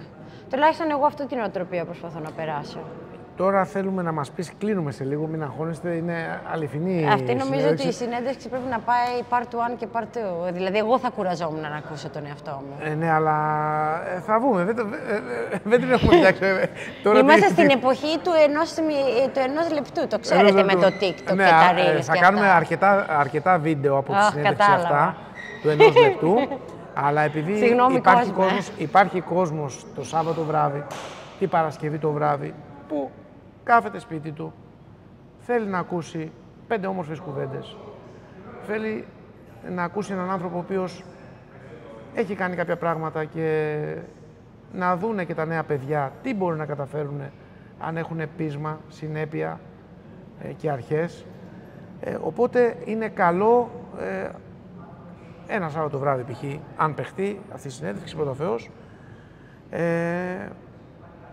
2 ώρες είμαστε, Σπύρο, μέχρι στιγμής. Είμαστε 2 ώρες. Αλλά είναι πολύ όμορφο το κλίμα. Περνάει η ώρα. Κάθομαι εγώ και μιλάω έτσι 2 ώρες. Αλλά μιλάς υπέροχα, είναι πολύ ωραία. Και νομίζω ότι και τώρα σκεφτόμουν να. Όχι, το πήρα το χαρτί εκεί. Το ενός δευτερολέπτου ότι, ας πούμε, με ρωτήσατε αν με ρωτήσαν από την Ελλάδα. Όχι, δεν με έχουν ρωτήσει. Σκεφτόμουν ότι δεν έχω απαντήσει δηλαδή. Ήταν κάτι μεταξύ σοβαρού και αστείου, άμα θα ήθελα να ασχοληθώ. Αλλά ξέρουν όλοι ότι δεν σκοπεύω να... Όχι, σε όλα τα πράγματα, εγώ τη βλέπω σαν άνθρωπος, ότι η αξία σου εκτιμήθηκε όσο έχει εκτιμηθεί μέχρι στιγμής, 5 χρόνια, 6 χρόνια, 10 χρόνια, στη Σουηδία. Η Σουηδία είναι μια μεγάλη σχολή στην επιτραπέζια της φέρεσης. Σίγουρα υπήρχαν και δυσκολίες και θα έρθουν και δύσκολες μέρες, γιατί εσύ πλέον αναλαμβάνεις, εκεί θέλω να το πάω το θέμα, αναλαμβάνεις όλοι, θα μας τα πεις εσύ καλύτερα, θα μας πεις πρώτα για τις όμορφες έτσι επιτυχίες που ήρθανε παρόλες τις δυσκολίες στην Οστράβα και μετά να μας πεις τι αναλαμβάνεις στη Σουηδία, και είναι αυτό που είπες σε ένα πολύ όμορφο σημείο στη συνέντευξη, ότι βεβαίως εγώ δεν θέλω να φανεί το όνομά μου η Μαρία Χριστοφοράκη, όντως δεν έχεις ανάγκη το να δείξουμε, όλοι γνωρίζουν, αλλά τι θα βγει προς τα έξω. Στη νέα γενιά λοιπόν να βγει ότι υπάρχουν άνθρωποι που κάνουν όνειρα, που μπορούν να ακολουθήσουν αύριο μεθαύριο παρόμοιο δρόμο με την Μαρία Χριστοφοράκη και στη Σουηδία και σε άλλες χώρες, αρκεί να το θέλουν. Θέλουν όλα θέληση, να έχεις πείσμα, συνέπεια και αποφασιστικότητα και να μην το βλέπεις αγκαρία το κάθε τι που κάνεις. Δηλαδή, εμείς από χτες με το Σπύρο οργανώσαμε σήμερα να τιμήσουμε το κόσμο, όσους βλέπουν τη συνέντευξη, όσους έχουν επιλέξει να δούνε τη συνέντευξη, να έρθουν σε επαφή μαζί μας. Με 3 ώρες ύπνο είμαι από χτες. Σήμερα μετά την δουλειά ήρθαμε το Σπύρο κατευθείαν και με τη Μαρία από τις 8 η ώρα και η ώρα έχει πάει αργά και είμαστε ακόμα εδώ. Όμως, πες μας λίγο για την Οστράβα, να μην πει αυτό. Τι να πω για την Οστράβα. Δεν ξέρω τι να πω για την Οστράβα. Είχαμε όνειρα. Συγγνώμη, μου διακόπτω, είναι σημαντικό για να το βάλω στο μυαλό σου πριν το πεις. Γιατί ήρθες σε δύσκολη θέση σίγουρα αν ήρθες αντιμέτωπη με την Ελλάδα. Η Σουηδία αντιμετώπισε την Ελλάδα. Ναι. Εκεί πέρα σίγουρα είσαι επαγγελματίας, δεν το συζητάμε, αλλά μέσα σου πώς ένιωθες όταν έπαιζαν οι αθλήτριες. Σε επηρεάσε καθόλου αυτό ή όχι? Α, ωραία. Πάμε. Θα σας πω, τώρα για να είμαι ειλικρινής, δεν είναι. Εγώ θέλω η Ελλάδα να πηγαίνει καλά και ίσα-ίσα και γι' αυτό προσπαθούσα να βοηθήσω και τον πατέρα μου και αυτά, αλλά αυτά τα κορίτσια τα ξέρω. Σε αυτά τα κορίτσια και σε αυτή την... Επειδή τα ξέρω από 10 χρονών, δηλαδή την Ευελίνα, τη Λεμονιά και αυτά, ίσως να είχα. Αλλά η αλήθεια είναι ότι είμαι τόσο... Πώς το λένε, όχι μόνο focus, είμαι και τόσο competitive σαν άνθρωπος, που δεν με νοιάζει. Δηλαδή, ας πούμε, έχω στόχο. Δηλαδή, δεν το κάνω με αυτό το διπλό για να είμαι εγώ λίγο πιο ευαίσθητη επειδή παίζω ενάντια στην Ελλάδα. Θέλαμε μετάλλιο. Ναι. Δηλαδή, για μένα είναι πολύ ξεκάθαρα τα πράγματα σε αυτό το κομμάτι. Το ότι πήγα μετά στα κορίτσια ή ότι το μίλησα με τα κορίτσια και είπα μπράβο και συγχαρητήρια για την προσπάθειά σας, αυτό θα το κάνω. Γιατί είναι πολύ σημαντικά και είναι απίστευτα ταλαντούχα. Δηλαδή, έχουν αυτή τη σπίθα που μακάρι να έβλεπα να την είχαν και οι δικές μου όλη την ώρα. Αλλά εννοείται ότι δεν θα έχω ό,τι θέλω να κερδίσω. Σε όποιο πάγκο και να βρίσκομαι. Δηλαδή, ας πούμε, άμα πούμε σε 10 χρόνια είμαι στον πάγκο της Ελλάδας και παίζω με τη Σουηδία και είναι τα παιδάκια αυτά που είχα τώρα και είμαστε με την Εθνική Γυναικών, πιστεύετε εσείς ότι θα πω, δεν μπορώ να κοουτσάρω τώρα? Θέλω να τις κερδίσω μέχρι να ματώσω, ας πούμε. Αλλά να ξέρεις ότι αυτό το στοιχείο σου σίγουρα το έχουν δει και το έχουν επικροτήσει και το έχουν κρίνει. Με ρωτάνε. Το έχουν κρίνει και πολύ καλά οι Σουηδοί. Με ρωτάνε, αλλά εντάξει, δεν είναι τέτοιο. Μπράβο σου, γιατί δεν είναι επάγγελμα. Αλλά το ότι, ας πούμε, μια χώρα ξένη. Και δεν το λέω σαν παράπονο. Μακάρι να μπορούσα αυτά τα πράγματα να μπορούσα να τα προσφέρω στην ίδια μου τη χώρα. Αλλά δεν υπάρχουν οι ίδιες προοπτικές όπως υπάρχουν έξω. Και οι προδιαγραφές να γίνουν. Ακριβώς. Τώρα, αργότερα ποτέ δεν ξέρεις, ποτέ μιλές, ποτέ δεν το συζητάμε. Αλλά ας πούμε να μην τα κάνεις στην ίδια σου τη χώρα. Ναι. Αλλά παρόλα αυτά, ας πούμε, όταν έρχονται μετάλλια, ας πούμε, άκουσα το σουηδικό, τον εθνικό ύμνο. Παρόλα αυτά έκλαψα. Δεν είμαι Σουηδέζα. Ναι. Αλλά σκέφτομαι όλη αυτή την προσπάθεια, το πόσο με έχουν αγκαλιάσει, το πόσο με έχουν στηρίξει και θα κλάψω. Ναι, και εκεί πέρα. Μεγάλο πράγμα. Αλλά εννοείται ότι θέλω, ότι είναι το επάγγελμά μου και ότι τα ξεχωρίζω, ότι θα πάω μετά στα κορίτσια. Ή θα μιλήσω με κάνον προπονητή, άμα θέλουν κιόλας. Δεν σημαίνει ότι θα πάω να τα πιάσω. Θα πάω να πω, οκ, δεν πειράζει, είστε καλές, συνεχίστε, γιατί μπορείτε να πάτε μπροστά. Αυτό θα το κάνω. Τώρα, το αν θέλουν και κάτι παραπάνω, πολύ ευχαρίστως. Δεν κρατάω, δεν υπάρχουν μυστικά. Ναι. Όσο πιο πολύ αναπτύσσεται κάποιος, τόσο πιο πολύ θα κάνουμε κι εμείς καλύτερη προσπάθεια να αναπτυχθούμε. Εγώ το θεωρώ ότι έτσι λειτουργεί. Δεν λειτουργεί ότι αυτή είναι καλύτερη γιατί έχει περισσότερα λεφτά, αυτός είναι καλύτερο. Αυτές είναι δικαιολογίες. Πρέπει να σκεφτόμαστε το καλό του άλλου. Γιατί άμα γίνει καλός ο άλλος, τότε θα έχω κάτι να ανταγωνιστώ. Όταν υπάρχουν καλοί παίχτες, αναγκάζεσαι και εσύ να βελτιωθείς. Αυτό, δηλαδή έχεις ένα κίνητρο. Δηλαδή βγήκα δεύτερη εγώ σε ένα παιδικό, όχι, του χρόνου θέλω να βγω πρώτη. Είναι αυτό το θέμα. Δεν ξέρω τι άλλο ήταν, τώρα τον έχασα τον ήρμό μου εντελώς. Και τώρα έχεις αναλάβει πλέον... για την Οστράβα. Ναι. Και μετά έχεις αναλάβει πλέον το κομμάτι όλο το... Ναι. Η αλήθεια είναι ότι αυτά, επειδή είχαν γίνει κάποιες... Είχαμε κάποια, όπως λέμε, τα πράγματα δεν είναι ρόδινα. Υπήρξαν κάποια ανεβοκατεβάσματα στη Σουηδική Ομοσπονδία. Αυτός που ήταν υπεύθυνος για όλες τις εθνικές ομάδες αποφάσισε να φύγει, γιατί του έγινε μια καλή πρόταση από την Παραολυμπιακή Επιτροπή. Και είχαν γίνει αρκετά που του το κάνανε ακόμα πιο εύκολο, αντί να το σκεφτεί, να φύγει. Τέλος πάντων, και μιλάγανε πώς θα κάνουν όλη τη διαδικασία, και ξεκινήσανε λίγο με μένα. Εγώ μέχρι τότε ήμουν για τις κορασίδες, άρχισα λίγο να είμαι στα κάμπ σαν βοηθός με τις γυναίκες για να αρχίζω να μαθαίνω και από τους προπονητές και αυτά, με στόχο να την αναλάβω κάποια στιγμή. Αυτό είναι ο βαθύς στόχος. Τέλος πάντων, με τα πολλά, και μετά ήμουνα στην εκπαίδευση προπονητών και να γράφω κάτι μαθήματα και να κάνω κάτι σεμινάρια και τέτοια. Και έρχονται και μου λένε, τώρα αλλάξανε τα πράγματα, έχουμε άλλα πλάνα για σένα, μα συμφωνείς. Και λέω, φέτος έγινε αυτό το πώς? Τώρα έγινε. Δηλαδή την απόφαση την πήρα αρχές Ιουνίου και ανακοινώθηκε τέλη Ιουνίου. Προσπαθούσαν να με πείσουν, αλλά... Μεγάλο βάρος. Αλλά έλεγα αυτό, ότι δεν είμαι έτοιμη. Αλλά νομίζω... Ότι τώρα... αυτοί βλέπουν ότι είσαι έτοιμη. Αυτό μου είπανε και εκείνοι. Ότι δεν θα θέλουμε να πιστεύεις ότι δεν είσαι έτοιμη, για να σου δίνουμε αυτή τη θέση, είσαι έτοιμη. Εμένα το κυριότερο μου πρόβλημα, όχι πρόβλημα, η μεγαλύτερη μου, πώς είναι το challenge? Πρόκληση. Πρόκληση. Ναι. Είναι οι γονείς. Οι γονείς της χώρας, στη Σουηδία. Ναι, είναι οι γονείς των παιχτών. Είναι άλλο κόνσεπτ από τους δικούς μας? Όχι, μπορώ να πω ότι είναι και χειρότερα. Ναι. Μην νομίζετε, γιατί αυτοί έχουν και πολλά λεφτά και νομίζουν ότι μπορούν να κάνουν ό,τι θέλουν. Ό,τι χειρότερο. Χειρότερο δεν υπάρχει. Δεν υπάρχει. Οπότε αυτό ήταν το πρώτο πράγμα που ρώτησα το πρώην αφεντικό μου, γιατί τώρα έχει σταματήσει, που είχε αυτή τη θέση πριν. Πόσο της 100 από την ώρα μου έχω να χαλάσω με αυτό για να πω το ναι ή όχι. Αυτό μου λέει είναι πάνω σε σένα, γιατί εσύ θα είσαι αφεντικό, οπότε εσύ θα διορίζεις ποιος θα το αναλάβει, αν είναι εσύ ή όχι. Α, τότε δέχομαι. Το κάνω. Οπότε τώρα από εκεί που είχα μόνο τις κορασίδες και ήμουν υπεύθυνη των κορασίδων, θα είμαι υπεύθυνη των εθνικών ομάδων για την 111, 113, 115, 119 και 121 και σιγά σιγά θα μπω βοηθό στην εθνική ομάδα των γυναικών. Ταυτόχρονα. Πώς θα γίνουν όλα αυτά δεν ξέρω. Θα δούμε. Τι ισορροπίες θα υπάρξουν και τέτοια δεν ξέρω. Σπύρο, συγγνώμη, γράφει η κάρτα, Έχουμε ακόμα χρόνο, Πόσο Σίγουρα. πολύ έχουμε? Πόσο χρόνο έχουμε ακόμα? Με 69% η μπαταρία, η κάρτα έχει ακόμα. Σίγουρα, Ναι. Γράφει, δεν νομίζω να μην έχει γράψει τίποτα. Άμα δεν γράψει, θα κάνουμε... Άμα δεν γράψει, θα γράψουμε ένα παρτού. Λοιπόν, και πάμε τώρα να...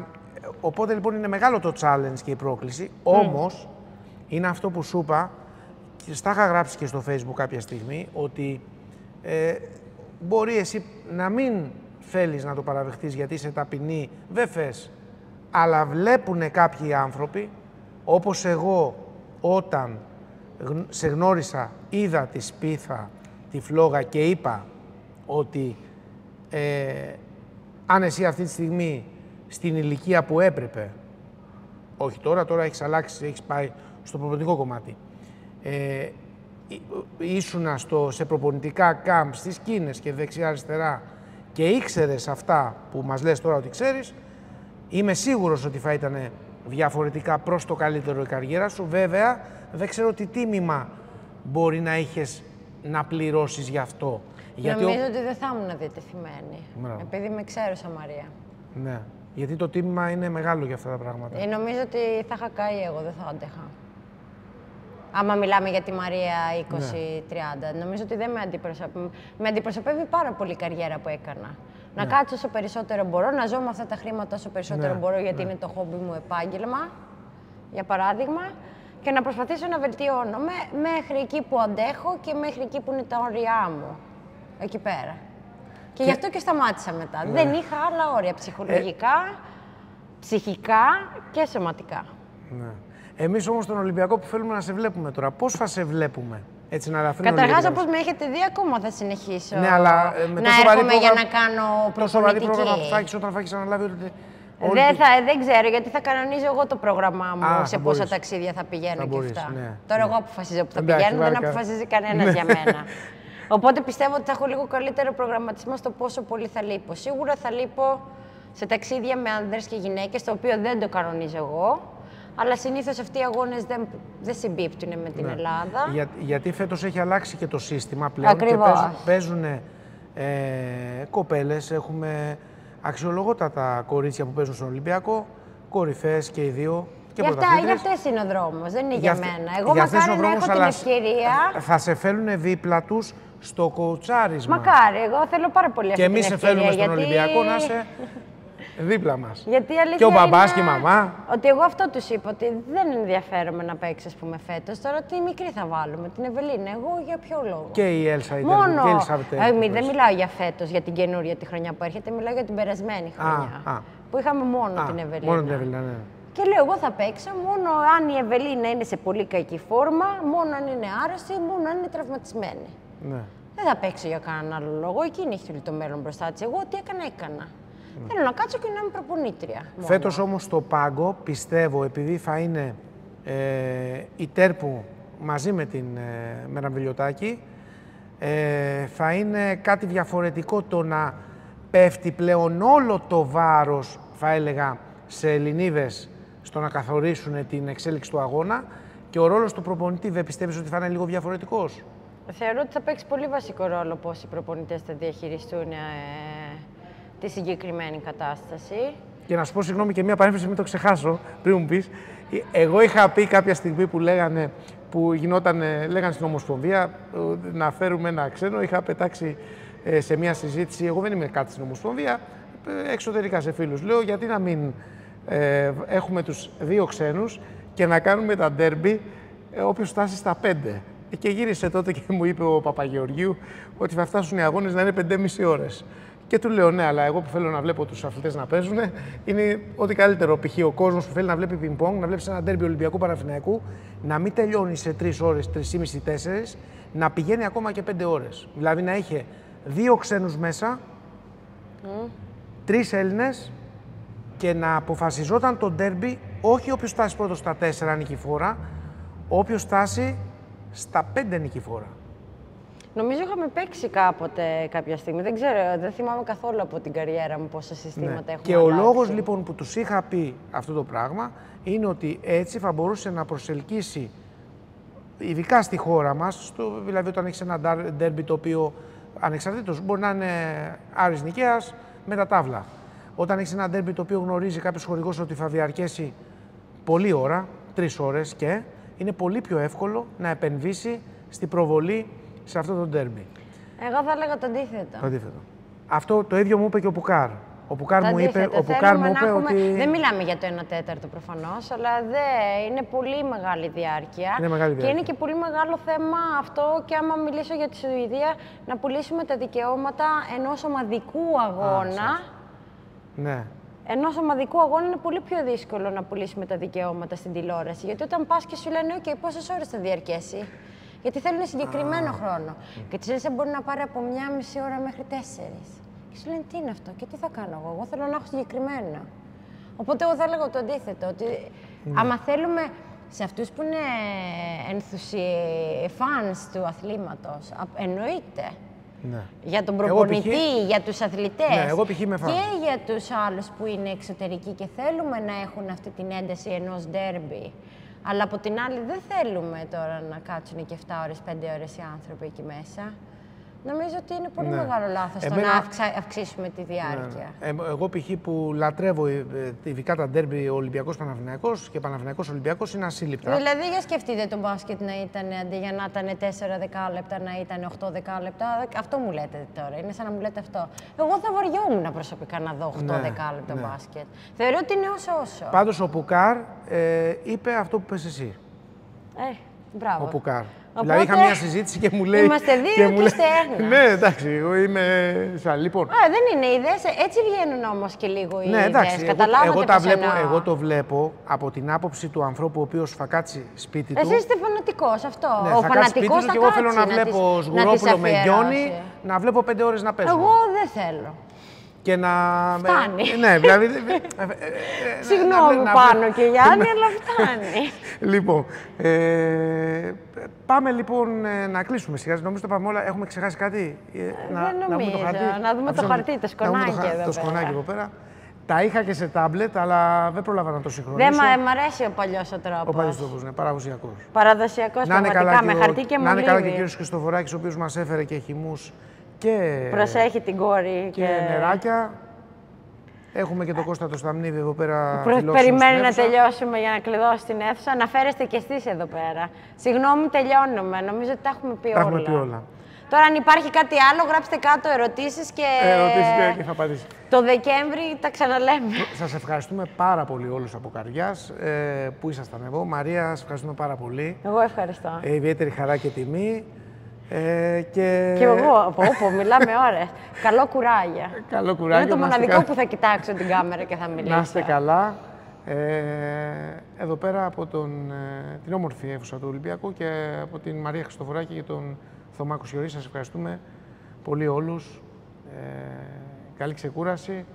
Γραφτείτε στο κανάλι μας greve98.tv. Κάνουμε όμορφα πράγματα. και την αγάπη μου σε όλους σας. Να είστε καλά. Γεια σας.